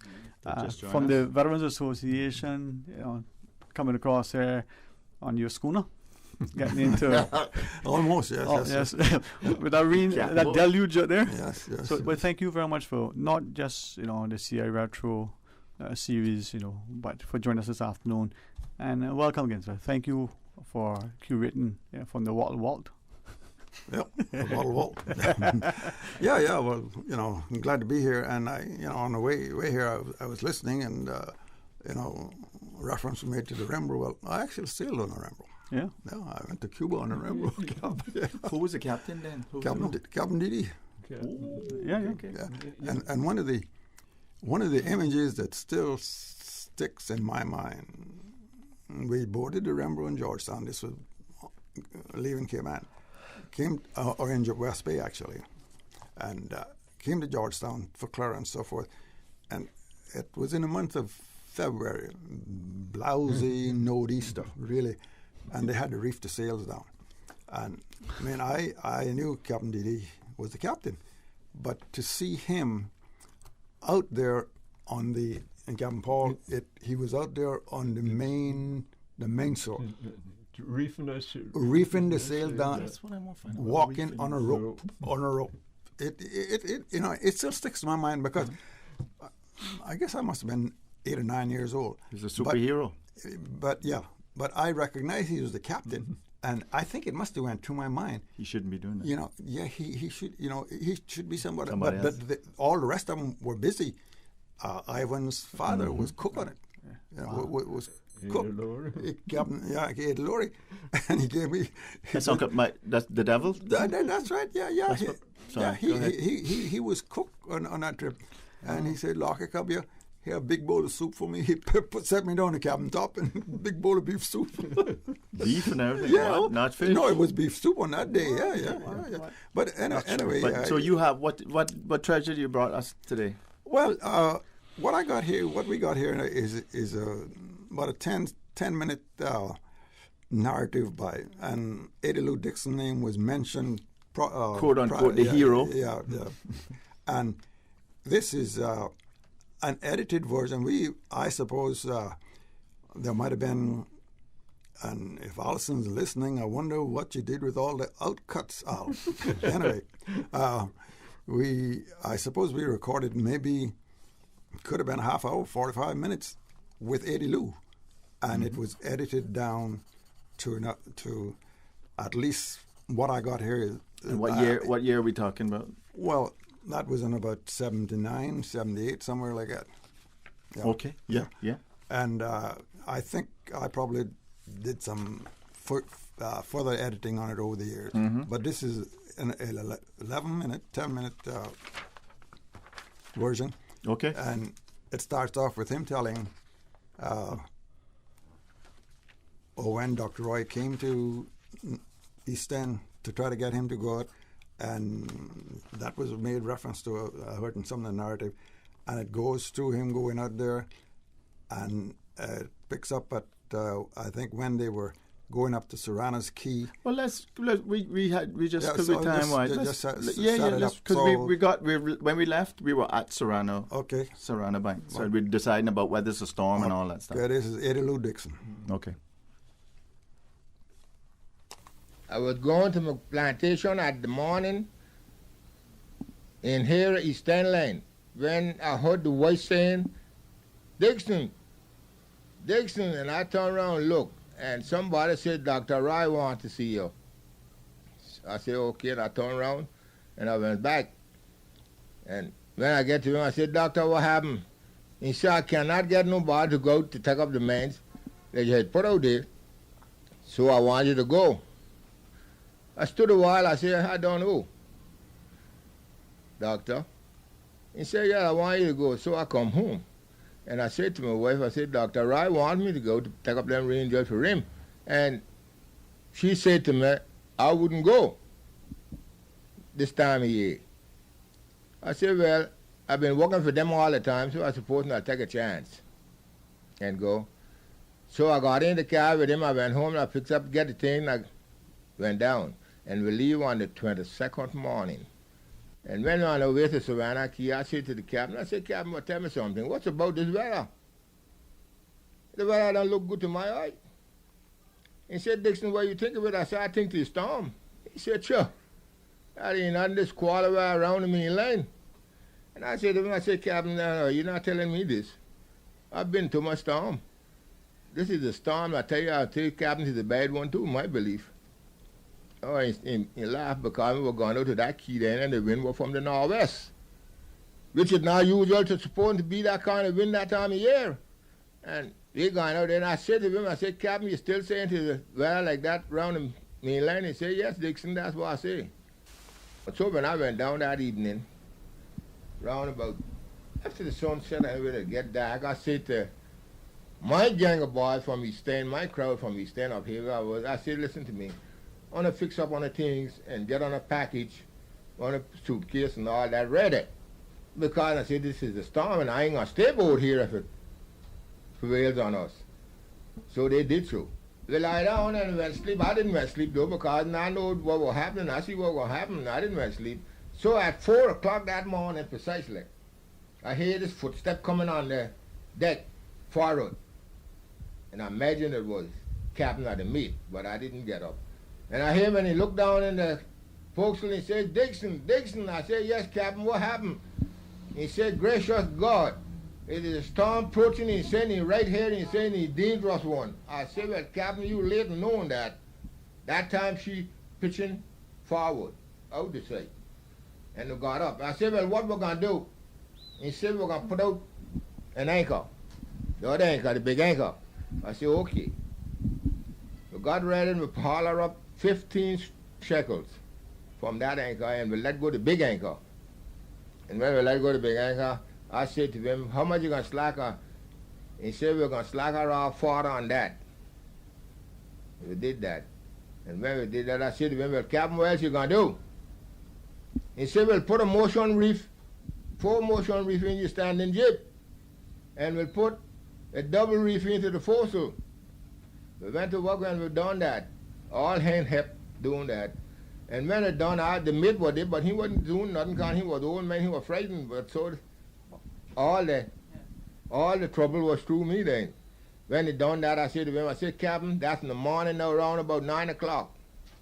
We finished them things. I said, Captain, what else you gonna do? He said, see what I mean, Dixon? There ain't nothing else for us to do now but stand by. I said to him, Captain, I ain't gonna stand by you.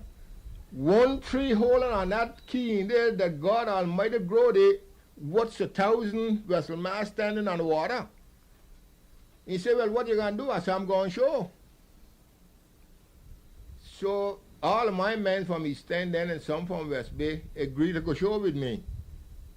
So I said, well, haul up that boat alongside and get that load and go on first. It wasn't too bad then, the boat could make it then, on the 3 oars to 2 oars. So when we got shore, I turned around, I look, and I see I had one of my cousin's husband there, and I had one of my aunt child, there was another cousin that was not there with me. And I said, turn around, I said to one of them, which was Logan, Rankin, I said, Logan, Tracy left on the boat. What you say, let's go for him. He said, no, I ain't going back out there. I said, well, you mean to tell me that Tracy's there, Cal is there, and Wyman is there, and you won't go back, let's try to get them there all from East End. What will you tell them if we survive? He said, well, he not going back that time. Things had looked bad and was bad. It was blowing at least then 8 of the night and not breeze. So I turned on the rest of them. I said, well, what on I say? My daddy was the first one to say, well, I'll go with you. I'll volunteer to go with you. And my brother Ryan said, I'll volunteer to go with you. I said, well, all right, we'll make it. We'll try and make it the 2 of us and pick up the 3 of them. So we showed the boat down to where we could get out and pick smooth to get off the bay, the whole gang. And I put my daddy in a stern, and I put Ryan on a stern. I got in the head with the Peter. Now I couldn't trust them with that. I had to get there myself. And I said, to go by what I tell on it. Stay how I tell on it. Don't go alongside that vessel, because if you go there, you're going to get turned up. Because she's rolling scuppers in and out, and she's pitching out the side. So they done as I said, and they stayed on. That time we not got a pull. It was blowing that head that you were going too fast then. And when I got in the reach of the boat, off from about 3 fathoms, I threw the rope, the Peter, and it went in some of them hand. And I said to them, "Wanna make fast, wanna don't pull me, wanna make fast. I'm going to do the pulling. I slack a rock till I get way down on the leader boat that I could get a turn around where the sea was so heavy. And when I turn around, I start to pull back. And I pull back and I pull back and I pull back and I keep getting along. So I keep telling them, cut off from the boat. Don't get on the water. If you get on the water, she's going to turn you up. And they did so. Everybody going by me then, and they did so. And when we got alongside, I said to one dresser, jump in. He got in. I said, Cal, get in, and he got in. Wyman, you get in, and he got in. So it was one of the boys from East End was left on the deck, and I said to him, you get in, was named Ashtar Wadler. And he gave me his flashlight and he gave me a bundle. And I put it down into the boat with all the rest of me to work. And he went to step off, and the captain said to him, see what I mean? Ashtar, you can't leave now. He said, you can't desert the vessel. I turned around and I said to him, go on shore to seek our life. And we went back. Let go and started to get back into the shore. And we started. I put my brother on the bow oar, and I put Wyman and Cal on the after oar. I put Racer to pedal, and me and my daddy start the bail. I put Racer, and me and my daddy started pedal. I put him on the port side and on the starboard side and down on the gondole. So when we leave, we're pulling on that time. She must have been blowing 100 knots then. It's headed the wood, and we trying to make preparation for that key, bearing and about northeast from us. And we pulling on, and when I found I wasn't making no progress, for sure, I was losing all the time. And when I look on my brother, I found he was crying. I turned around my head when I could turn and look on my daddy, and I found he was crying. I made answer and I said to him, I said, listen, boy, there's no use on doing this. As long as these life, these hopes. We can still continue, but I said, pull for God's sake and try and don't break them skull. Because if you break them, the deal is up. Hell, everybody doing their best. And I continue on. I found I was losing all the time. I wasn't getting that time, living in the air and living down, up and down. Blowing. And it must have been a voice from heaven say, turn out to the north. And I turned out to the northward. And when I turned out to the northward, she went in there since she had sail with me pulling. And when I got to the lee of the key, I got her swing back round. And I turned her back to the southward. And she went the same way with me pulling and gone. So when I went out on that and I got up for enough, I swing her back north. And when I swing her back, I could make the key. And I went in with the seas and rain. And when she hit the shore, everybody crowd her. We hauled her up on the dry sand and put her up, chalk up into the key. Terrible, terrible time. So around about 12 o'clock that night, it began to debate. And I said to one boy, the heifer was past us. So everybody agreed, yes, it was. But that time we had at least 10 feet of water on the key. And we was up into the tree, but you could stand up and hear it going off and watch it. And when the morning was clear, the boats that we had handling, they was about 10 feet above the surface of us, up in the mangrove bush. They had to break them down to get them down on the ground.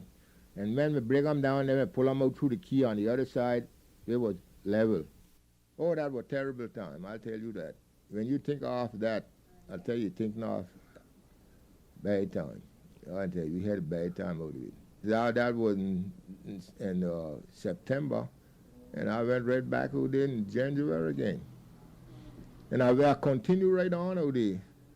I made 28 trips on the Mosquito Bank. I had some tough time, but I had some good time too. And I'll go tomorrow. That's right. I tell my wife the other day, I said, I'm going to soon go back. If Mosquito Key would open up, I said, I'll go there and catch some turtle with them. But look like that'll never open again. That's when they mentioned the band. So really? Yeah. So that was something, that was the quote-unquote the hero, I guess, of the But him and story. Mr. Vernal, we see the heroic efforts, but Mr. Loxley, I mean, this reminds us of the stock from which we come, huh? Well, yeah. I mean, if you sat down and listened closely to that narrative, I mean, there's so many storylines in that, you know, and can I break that? So just we got so many clips. I'm trying to get it in. Mr. DJ, can you do the Mr. Radley one? Because we wouldn't hear that song that we played, that we always play in the front, if it wasn't for if Mr. Radley didn't survive, because Mr. Radley Gazong is actually one of the survivors of the Majestic. I'll tell you a little story. After 19. I'll tell you a little story later. What he told me. Okay, so we can run it. Yes. How long is the clip? So Wednesday morning, Captain McNeil Carley then took us aboard the Tuesday evening. He took us aboard the Rembro with all that we had, and we stayed at Alligator Key until the next morning. I could see how to travel down through the water. And Wednesday morning then we left very early for Serreros. And how we met up just before, up in the vicinity of the place they called Bowell's. And Captain Robert was there waiting, and he took us, the 19 of us, aboard the Wilson. And she wasn't as big. The Wilson was only 63 ton. Oh my. And had her own crew on it as well. She had round about 48 or more was aboard. So tell you she what. was well full. And that was Wednesday. He took us on, and well, we left for home. But Wednesday evening became moderate, and up till almost midday Thursday, it was moderate, and it started then to come up raining squally Thursday evening, and we had a real bad night again. On Friday morning, we made it. About 8 o'clock, we went up into Georgetown Harbor. Well, you must have been glad to see that. Oh, Lord. But boy, that surely was a morning. Yes. When we anchored, that we could hear the noise from shore, that's where you could hear screaming. Yes, because the people had been fretting all this time, not knowing what happened. Some, I suppose, they didn't know who to cry for, whether to cry for joy or whether to cry for mourning. Anyway, Dr. Roy was our agent. He was who we went to see to get these turtle for, and it was his boat. And he got boat and come aboard and took us ashore, and he take us up to his office. And the condition he was in, he was a dentist. Yes. Dr. Roy. That's why they used to call him Dr. Roy. And he had known a little bit about pharmacy and all like that. Anyway, after he finding out our condition, how we were, he wouldn't hardly allow anybody to see us or talk to us. He kept us up in his office until he get transportation to send us home to our various districts. Because he knew that you were physically done in. Yes. And we got home then on Friday. And I'll tell you that was something. Yes, indeed. I'll never forget it. No, as long as I live. Now, how did you find out that the people who were on the Majestic were lost? Well, the Majestic didn't show up in a place, and after a certain time, and she didn't show up to none of the keys, and something had happened to her. So about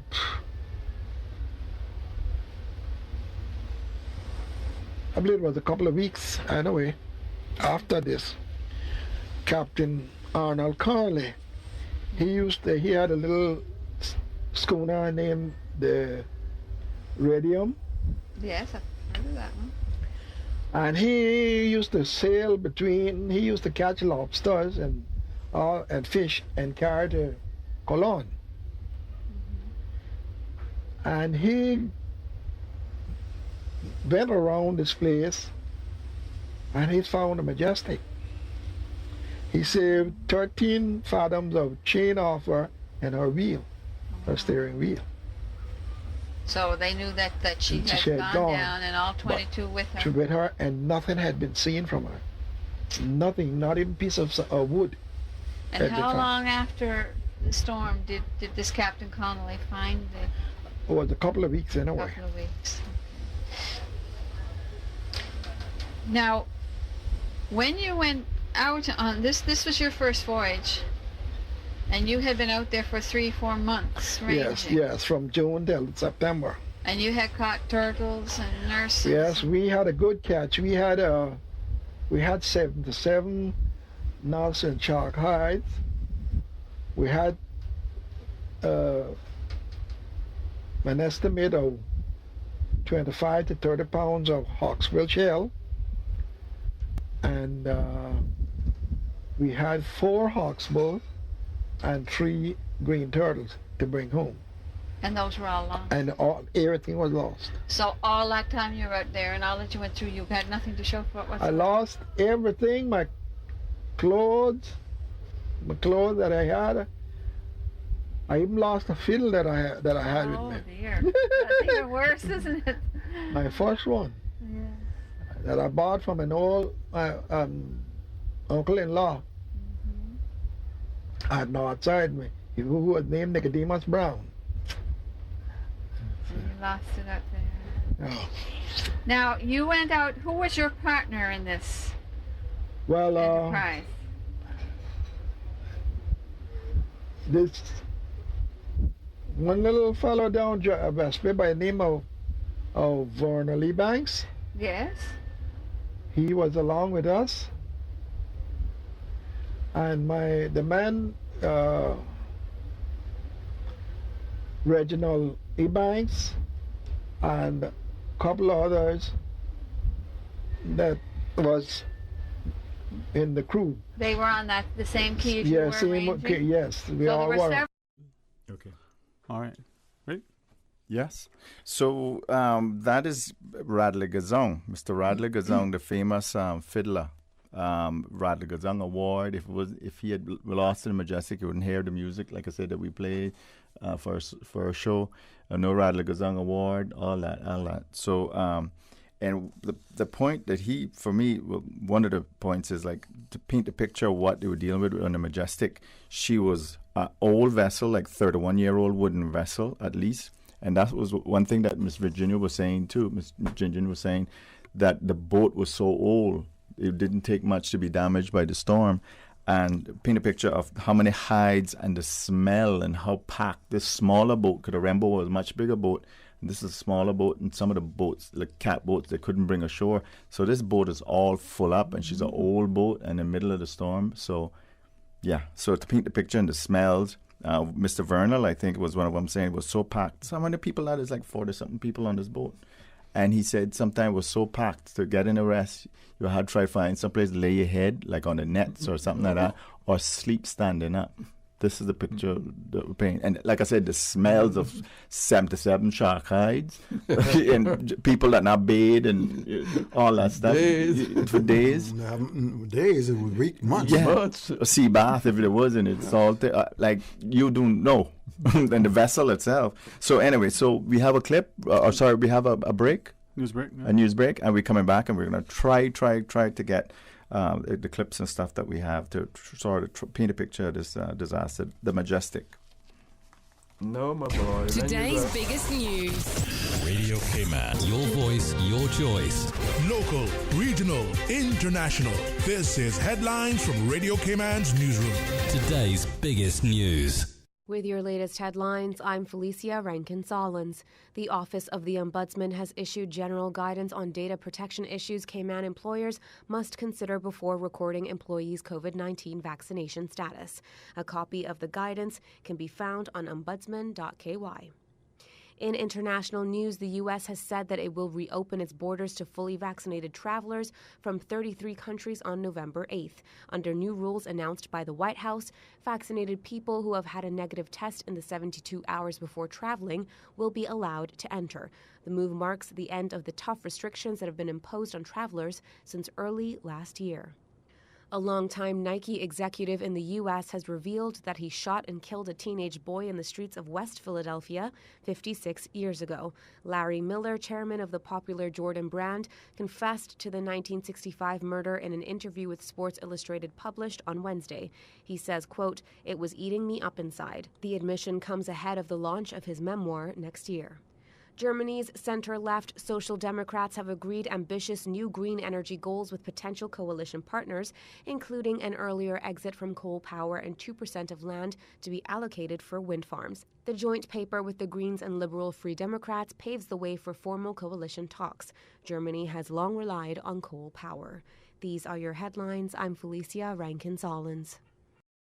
For the latest in news and information, follow Radio Cayman on social media, Facebook, Instagram, Twitter. Download the Radio Cayman app or log on to our website, radiocayman.gov.ky.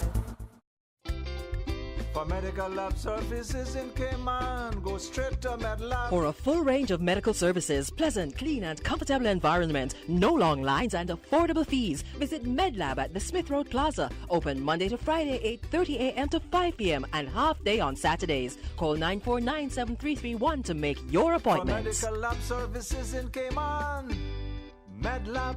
Ask our professional team about the benefits of cutting-edge technology with MedLab's new state-of-the-art digital mammogram machine. Make your house into a home. Welcome to Brand Source Home Gallery, your source for premium products and a premium experience. We'll design and install your dream kitchen with crafted cabinets, complemented with elegant appliances. We'll fill it with quality houseware and cookware. Custom-designed closet and storage solutions organize and beautify any area. And with the finest bedding, you'll get a perfect night's sleep knowing Brand Source Home Gallery has everything you need to make your house a home. Had a look at those investment options yet? Too busy. Look at today. Workout, breakfast, take the kids to school, back-to-back meetings, take Pepper to the vet, and she's apparently got allergies now, so... And that was all before 12. But you look relaxed. That's because my money's as busy as you. With RF, you can access the best in local and international investments to keep your money busy, so you can spend more time focusing on you. Contact us at rfgroup.com to find out more. RF, money at work. New stock has just arrived at Super Stitch. Now don't take my word for it, drop by and see for yourself. Fresh off the boat, we have loads of fabric, vinyl upholstery fabric, fabric for cushions, outdoor fabrics, and dress fabric. That's not all. Super Stitch has sewing accessories and craft items. Included in the new shipment, you will find sheets, comforters, throw pillows, bath mats, rugs, and curtains for every room in your home. Super Stitch, 39 Pasador Place, Smith Road. Still offering the best price in town. Call 949-2833 or go to superstitch.com.ky. The 9th Annual Cayman Islands District Wesleyan Youth Convention is from October 20th to the 24th at Fri Oct15th Civic Center in Northside. This year's theme is On Course with God, # Living My Best Life. Living My Best Life. Featuring Naomi Jonathy, Caitlin Bush, Donnie McCoy, Pastor Dolman Bodden, Donna Mitchell, Brian Watler Jr., and much, much more. Nightly services begin at 7:30 p.m. and from 8 a.m. to 4 p.m. on Saturday the 23rd. Buses are available island-wide and all services will be streamed live on the Northside Wesleyan Holiness Church Facebook page. Call Cassandra Ebanks on 925-1930 or Pastor Conway King on 916-5372 for further information. The first 25 persons to sign up will receive a free conference t-shirt compliments of Ollie. How would you describe Siwa saying? A language, history, and culture show on Radio Cayman 89.9 and 93.9 FM. Okay, I like that definition. Now let's get back to the show. Siwa saying? Hey, good afternoon, welcome back, and thanks for joining us. And I'm hoping that this, is a stark reminder of that wonderful history that we have. Captain Paul Harrison, together with Mr. Loxley Banks, reminds us of the seafaring heritage that we have. And you guys been on the sea before now? You spent some time out there. Captain Paul spent a lot of time out there. A few hours. Yeah. So you all know about a little bit of weather, huh? Bad weather and breeze and possible. storms, what kind of problem storms could be possible. But Mr. Locks, I mean, this is one of the way call it the consequences of what could happen when you leave the dry land. Yeah, just those clips alone indicate. And we have one more that we really try to get in, but a condensed version of things that were recorded. But you were going to relay a story.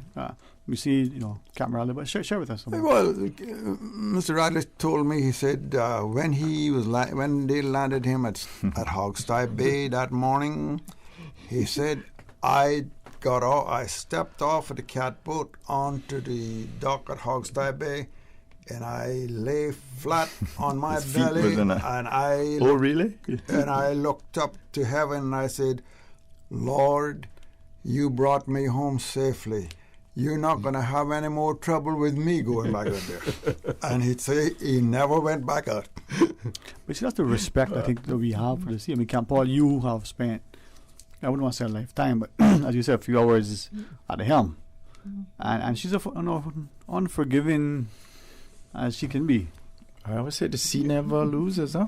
Yeah, well, I think I paid my dues. I spent 41 years and a little bit out there, and I've been on fire, I've been in hurricanes, I've been in collision, and something else. The one that you missed, the boat that you missed, that you really missed. That I really missed. 6-7 days before she went there. Bad stomach or something, was it? What was it? Heart or... Remember? I don't know what you don't remember was you stayed... I had a pain. I thought I had a pain in my chest. I thought he was out in a draft the night before. He caught a head. Didn't have that no he head and he got the draft catcher. That's right. Drew water catcher. But so okay, where are we going? Because we got a long clip and it's Mr. Vernal against his last clip. And it's really important now, the part about, you touched on it with Mr. Radley, and I think, what's his name touched on it too, Mr. Edilu, coming home and the screams and the crying and stuff. To me, the worst part is the people home not knowing. The emotional. Also the not knowing, like it's sort of like the Simboko or the New Noko story, the not knowing lasts longer. The people who are out there know what happened. Like we can understand what happened, you survived or didn't survive. But the people at home, imagine now, if no boat came in, no people came in that told the story. And like, what? So we're going to play Mr. Vernal's clip, and he's going to talk about the rescue, and then coming home and talking to his mother and all that type of stuff. So if you can run that clip, DJ. So another boy climbed up the tree, say yes, a vessel. And I was the Rembro. Captain Doc Roy had sent her out right behind. She got in from Panama. He sent her right out with another captain to do fishing and to check on us to see if everything was all right. So it wasn't long before she had dropped anchor. They seen the people were waving flags and sails and everything that was white. And he dropped the anchor right alongside the quay. And we boarded him. He said, well, fellas, give us the news. What happened? We told him about the Majestic. He took out a chart. His name was Captain McNeil Connolly. He took out a chart and he says where the wind was blowing at the time that you missed her. Or you seen her turn broadside.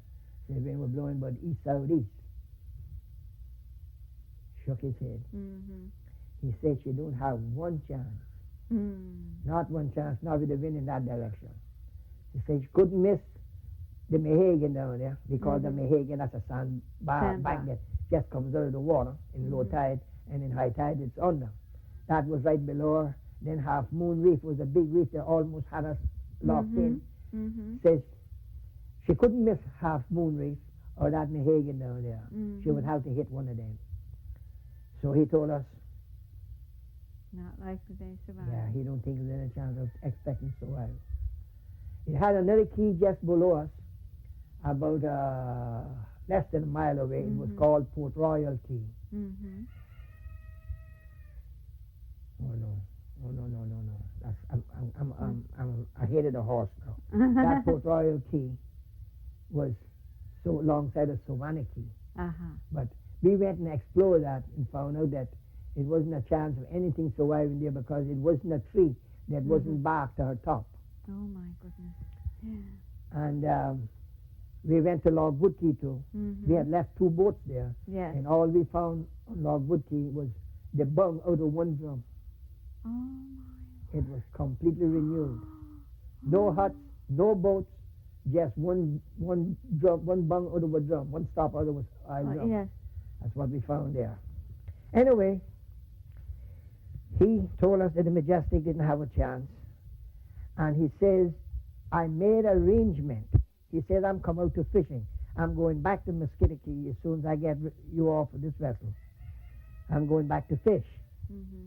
Musketaquay was about 40 miles away, but a very big key, miles in length. Yes.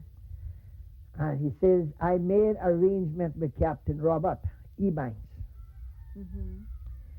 He would be coming across on certain day, which would be, I think, Thursday. He would be at 10 o'clock. He would be at Bobel's, and I must meet him there at Bobel's on that day and let him know what the news is of the Majestic. And he says, we have to get on the way. And he got on the way and he headed down to the Bobel's Key. It was a pretty big key, a distance away from Logwood Key. Yeah. Went down there and he laid up there, and it wasn't long before we seen it. There was Wilson coming up. Okay. She came up and hovered into the wind, close to us.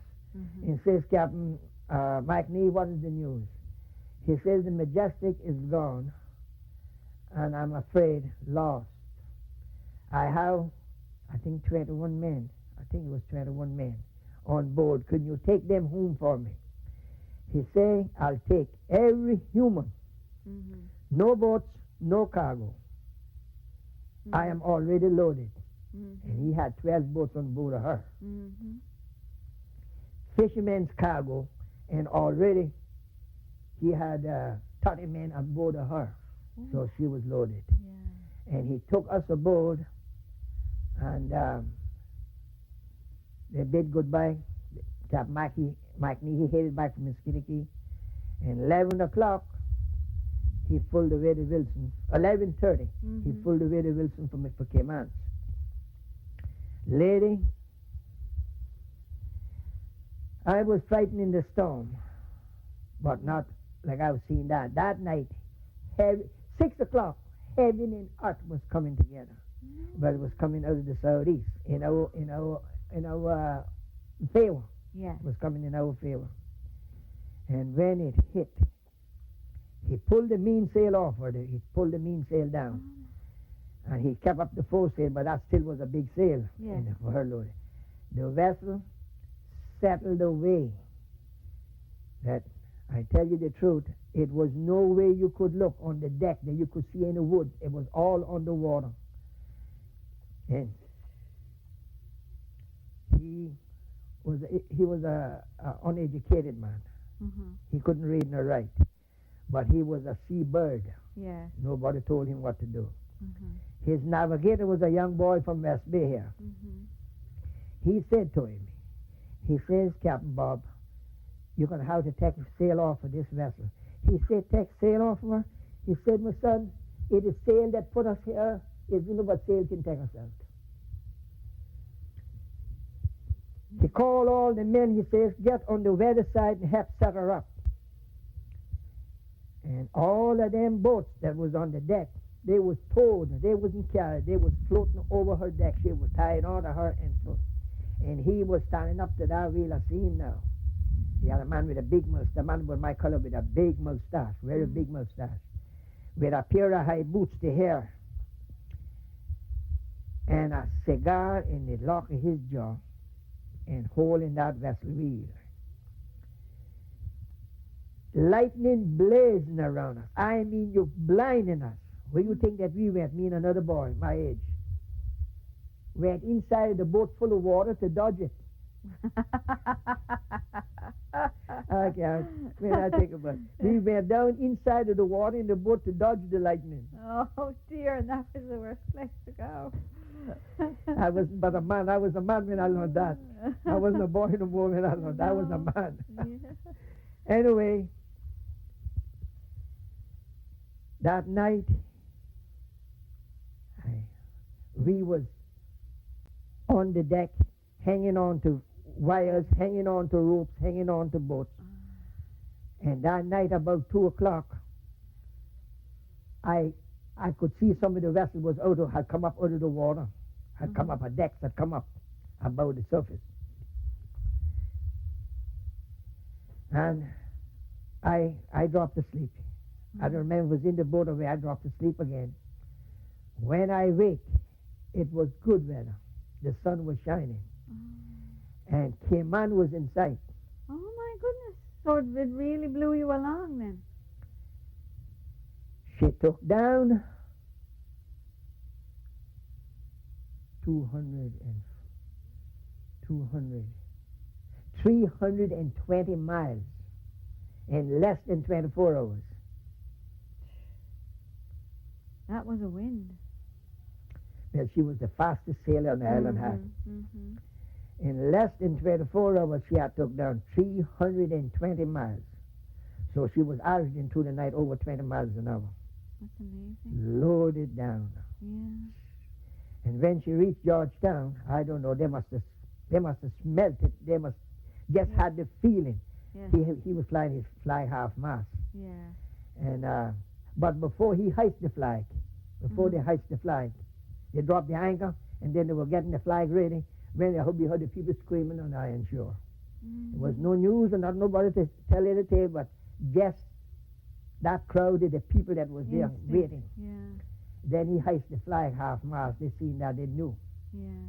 They knew it was disaster. So we got ashore, they landed us ashore there, and I was from West Bay, and had a man up there in a car from West Bay, and he piled all of us up. It was only about 6 of us, 6 or 7 was from West Bay. No, he piled up his car with what it could hold, about 6 or 7 in it, and he headed down, bringing us down free. And his name was Arlie Hennings, a white man with a red complexion. Face was like a cherry. Oh my. He brought us down, and a couple of more guys got down with another fellow. So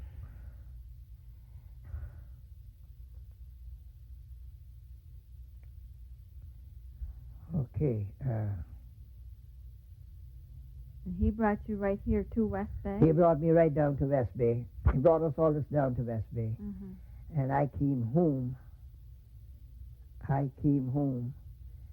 The hurricane had washed all my clothes off. I tore all of my clothes off because I was in my oldest clothes, my worst clothes. Yeah. Saved my good ones till I reach home. Yeah.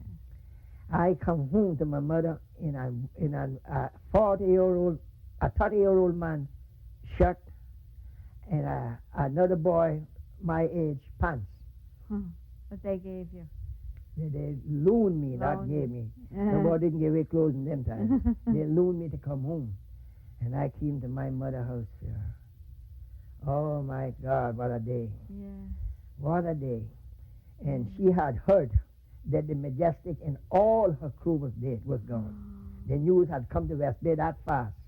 The Majestic was lost, and they brought it wrong. Yeah. So she thought when she seen it was my ghost. Was my ghost she was looking at. Anyway, I told her, Mama, I'm not dead, I'm alive. And it is the saddest day I have seen in my day, and it could not have been sadder, because even if I had faced death, it wouldn't have been that sad. But and of course, your mother now, she would have just heard about your father's passing. She just had that about a month. Yes, and knowing that you're out there and overdue. And then hearing before I appeared to the door that you're gone. I was gone too. Oh, it's terrible. I don't know. I don't feel like I really carried this one through like I done the other one. I think it was too many other things involved in rather than the whole Majestic story. Yes. But I'm giving you the Majestic history. Yes. But there's a lot of other things surrounding it that... Well, I'm happy to hear whatever you want to tell me. Yeah. But there were just a few more things about the Majestic, before we leave that, somebody told me that the Rembrandt had left here and had taken passengers to Panama and was supposed to pick you up on the way back. But Dr. Roy said to come straight back to Cayman because he had more passengers to go to Panama. That is possible. That is possible. And this person felt like Dr. Roy was really responsible for what happened. Yes. That was really possible. That was why you were late, and then he. Yeah, but see, the older people would have more understanding what went on. I was just a boy. Yes, of course. Yeah. You were just a boy. And then there was this business of the argument on board the vessel about Captain Stedman not wanting anybody to leave the vessel. Yes, he didn't want anybody to leave the vessel. And it was a young fellow from East End. His first trip to sea, his name was Archer Wadlow. Yeah. He wanted to come ashore with us, but he frightened him and told him he would have him jailed when he reached Grand Cayman for mutiny, refusing to stay with the ship. And he went back aboard, poor boy. He went back aboard. And he was lost. And he was lost. That's Excel's brother. Excel's brother. Right. Excel's brother. Now, were you aware of this argument? I know. I'm aware of that. Yeah. Why was he so eager for you all to stay on the boat? He was a very. I got to find the right word. I don't know if I'll find it either. A very aggressive old man. He was 84 years of age. He was very aggressive, and he was a hateful man. But a man full of knowledge and experience. He was full of that. He was known for his knowledge and experience. And he was telling the men it was no hurricane, it was just squally weather. But then he made a remark, and I heard that. He didn't give a ding because he was 84. I'm old enough to die. I'm 84 years of age. Yes. And this is what really scared some of them. Scared the people in here. He didn't care whether he lived or died. That's but right. What about you? That's only 12. Yeah. I'm very aware of that. Terrible tragedy. And then there was somebody else who was on, I think, the Antares that was at Mosquito Key, that weathered the storm at Mosquito Key. There were 3 or 4 vessels at Mosquito Key, and a few days before this, when Captain Stedman and the Majestic came in and the weather was beginning to look funny from then, this person said, and he was saying to me, you better go, this person says that he said to Captain Stedman, you better go quickly and get those men because bad weather is coming. And Stedman said, no, this is just the way the weather is on this coast. It's not, no hurricane coming. And he took his time going. I don't.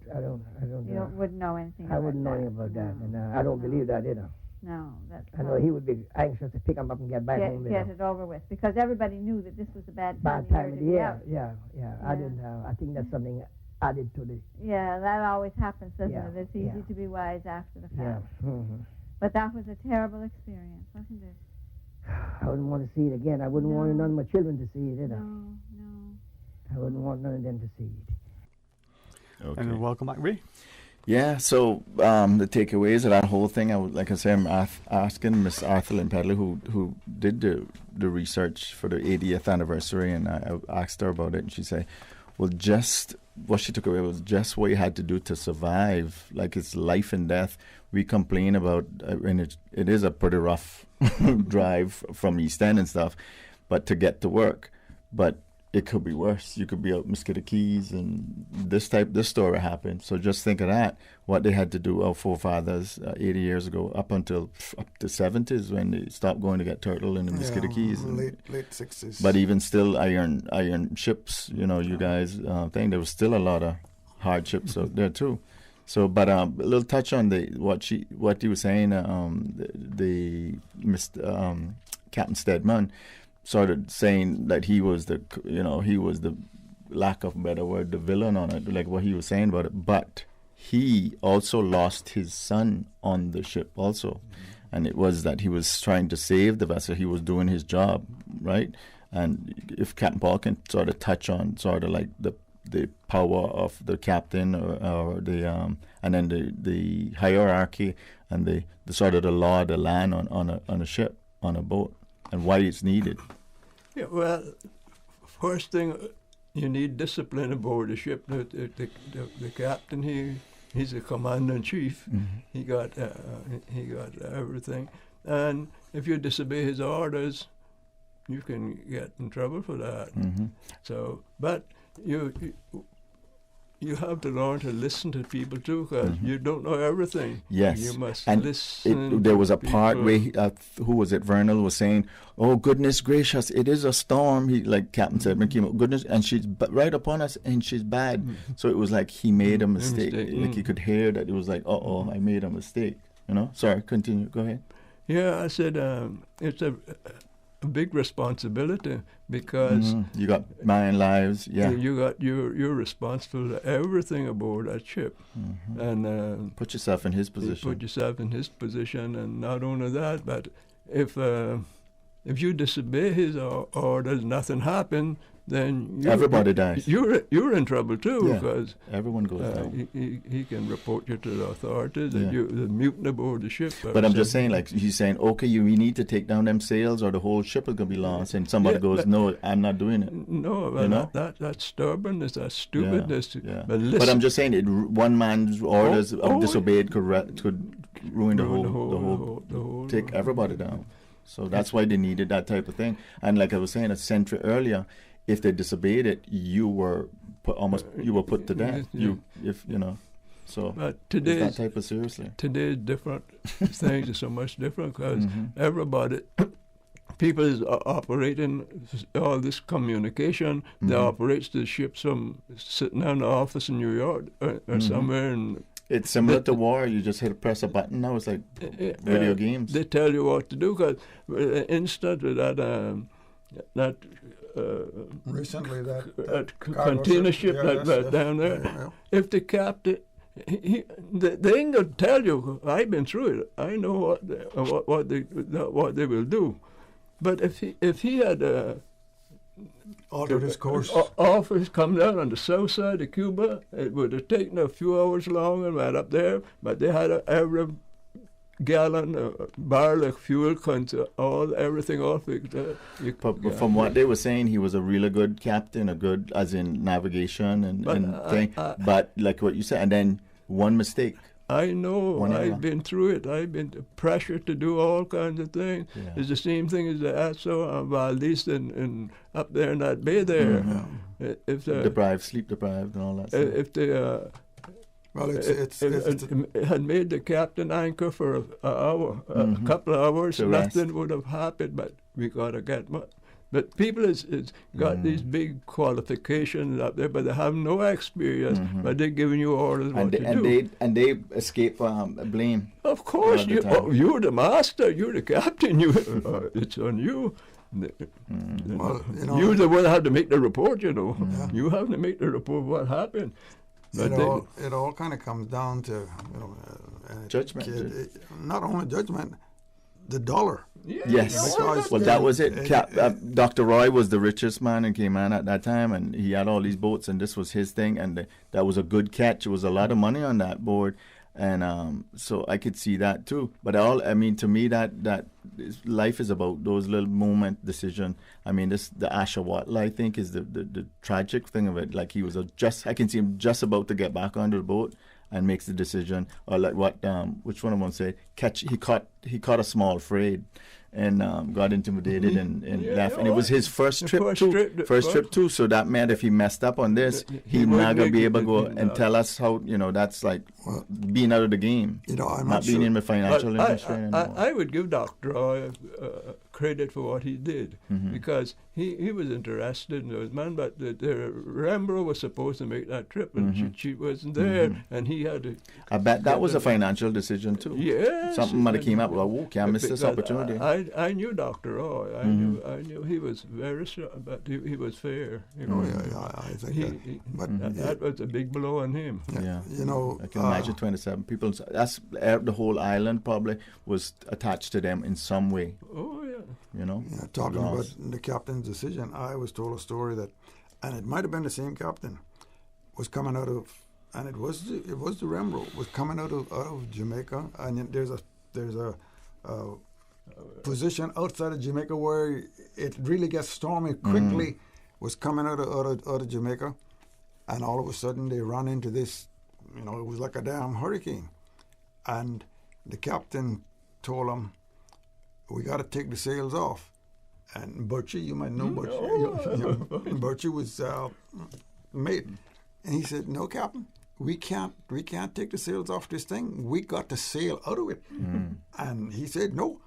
And somebody ran up behind him and grabbed him and tied him up, took him down the cabin, and they kept all the sails on. Took the captain down? Yeah. Jeez. But the other part that we missed out of this was there was a Category 4 storm. They were basically almost the eye went over them, first of all, out in the middle of the ocean.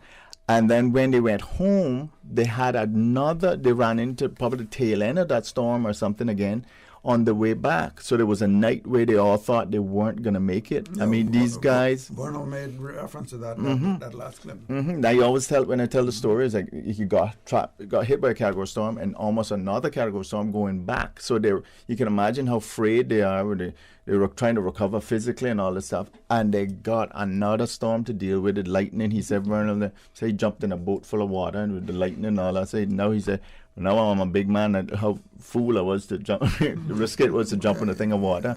But how afraid they would be, like, I just survived, and I might get survived tonight again. They didn't know any better. Yeah, it's about surviving. It's just surviving. Try. That's why, you know what I'm saying now? When people say, "Ray, how are you doing now?" Surviving, child, surviving. Sorry, Miss Loxley. Mm-hmm. So we're at the point. Yeah, I think that, really what people should take away from what, probably went around this table this afternoon is the sacrifice that Caymanians made to establish the foundation on which we all walk around here today. And not only, and the seafarers, the military people that Cayman produced, the sacrifices they all made, and this is the start of the poppy season, so you can make your contribution to the poppy appeal and get that in. And but more of this has to be put on the table where people can access it, where they can learn about it, because I don't think you can go to the archive. You can read all of the transcripts in full and listen to them, and all that stuff is available. Anybody can go and do it. Well, yeah, but that is true. But But I'm just bigging up archive. No, the archives is a great. But then it's the people to go in. But that is it. But that's our role. Like I said, I take a responsibility to that. It's a great. But there's so many stories that people don't know anything about. If they go in there, this is just one this is just how many days? This is 3 or 4 days. This is 27th of September to October 3rd. And who was Eddie Lou say January he went right back out? Yeah, he went right back out in January. I bet you he had another story, almost something like that. Yes. I mean, it's. It wasn't anything else to do. That was survival. That's a maritime thing. I always talk about somebody who's a planter versus a mariner. You can fall asleep in the field, and where you might get a centipede bite, or if you're real bad, a tractor will go over you. But if you fall asleep at the wheel and the ship, tell us what possibly could happen out there. All kinds of things could happen. You could turn over the ship. You could. Run into another one. It's a totally different ball game being a maritime thing. The sea wins. The sea never loses. Right. But I think this is where, as Mr. Loxley reminds us, we're all but scratching the surface. And I think we need to be, as Ray has reminded us, ever more responsible and respectful. Take responsibility for this stuff. Don't say like, they need to build a building. They. You are part of that day. Right. You got cell phone. You got a thing. You record. We call it. I've got my aunt, the Miss Jin and my mother trying to get them together. I'm going to ask them if I can record the whole conversation, just so I can hear their voices a couple of years from now. But another thing with this, is a lot of people who would volunteer and give them their experience, tell them, but they don't want to hear it. Yeah. Well, I've been through that. I'm one of them. I'm converted, right? Yeah. I went away to school and they were asking me, what is Cayman? And I don't know, not really much to do there, beach thing. And then I started from my artwork thing, trying to figure out this thing of what is Cayman, the essence of it. And cause there's something about Cayman, trying to figure it out. I think I got a couple of good ideas of why we're like this and stuff, but it's still, I already say, well, I'm not going to live long enough to tell all the stories. Right. All right, well, gents, maybe this is just another preview of many, we could do 2 shows series on this one topic. Mr. Loxley, if you feel, and thank you very much too for coming on, but first, if you feel like sharing a few maybe closing thoughts with our listeners. Well, I just think that there has to be more resources put into these type of programs, and really there needs to be more. Hopefully, that we can get more of the younger folks interested in doing this type of thing, because there's a lot that's still between the ears of some of the old folks out there, and once they have gone, then it's lost forever. And the archives, I think, over the years have done a good job of trying to collate this thing, these stories and the history, because I'm not even sure that they're doing it in schools at this point. They're getting a little better. Actually, it's funny, like prep places like that. I did a talk on prep. They asked me back a certain topic that I'm one of my favorites. But it's there. You'd be surprised. The little kids blowing conch horn. One of them chased me out and think, how can I get a conch horn? Yeah. Conch shell, huh? Yeah. But the trouble, I used to go up to the schools years ago, to most of them. But You'd be surprised. The teachers, they're the ones that's more interested than the children, because they cannot teach them because they don't know. Yes, exactly. And they recognize the value of it. I used to enjoy going and this is the thing, there. we take it for granted, all these things. That's part of the nature of it. Like, well, life and death. Yeah, so what do you want to eat tomorrow? That type of thing. I really thank you very much, Captain Paul. Thanks for sharing afternoon. Thanks everybody for helping out and calling and everything. And sorry, Mr. Allison, we didn't get back to you, but I hope we did justice to hope we. Well, just a reminder, Mr. Loxley. I think that Allison was the one that really did a lot of the work on the 32-minute program that Radio Cayman did on the Majestic, and it encompassed all of these various factions. Factions. And it was a good edited program, but I don't think it missed any of the important factors in the whole story. And I apologize if I wake up, but because there's a lot of stuff here that I could have wake up. I think I feel that people got an idea of it. I hope they do. And if I repeat it, it needs to be actually repeated more, because this is the type of story that needs to be out there. You know what I mean? Repeated. Yeah. I don't mind repeating this story. All right. Stories like Sorry, this. sir. Yeah, well, I think what Ray say, it has to be. You hear something once, and you might not be able to listen to it. But if the first time, it might kind of prick your ear. There was something. Next time you hear it, I'm going to stop. I want to listen. Exactly. To this. Like I said, and then we're on YouTube. If you missed anything, you're just joining us. YouTube, and like I said, most of us have cell phones. Most of us can do video. We don't need we need somebody to come in and do my ad. No, how about you do that? You have that.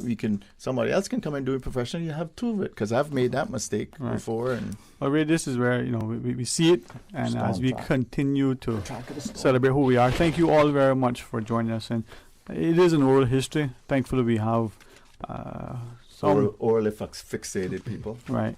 And as we'll go through it, there's a lot to celebrate. So we invite you to be And can I just do a little public service kind of announcement? We're trying to do a GoFundMe page for Dwayne's hair. If you can do it, because I want he's a test thing, because I'm going to need it right after that. So stay tuned for the details behind that. If you want, just deposit to my credit union account, Yes, in one of my accounts also. All right. Well, your friends and your family. Because I'm supposed to have a lot of them. Yeah.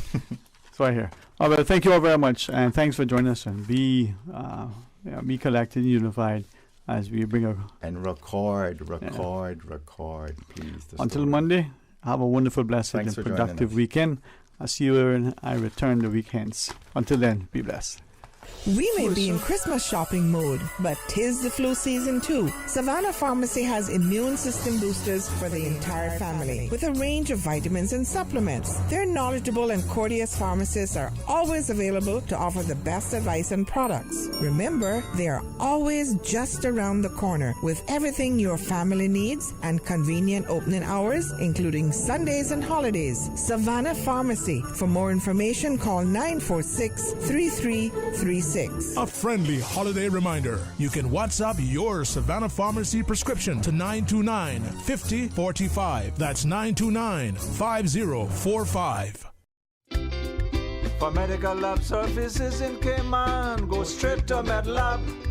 Blood test, x-ray, and mammogram, all of that is MedLab. Affordable fees and friendly service, a full professional team.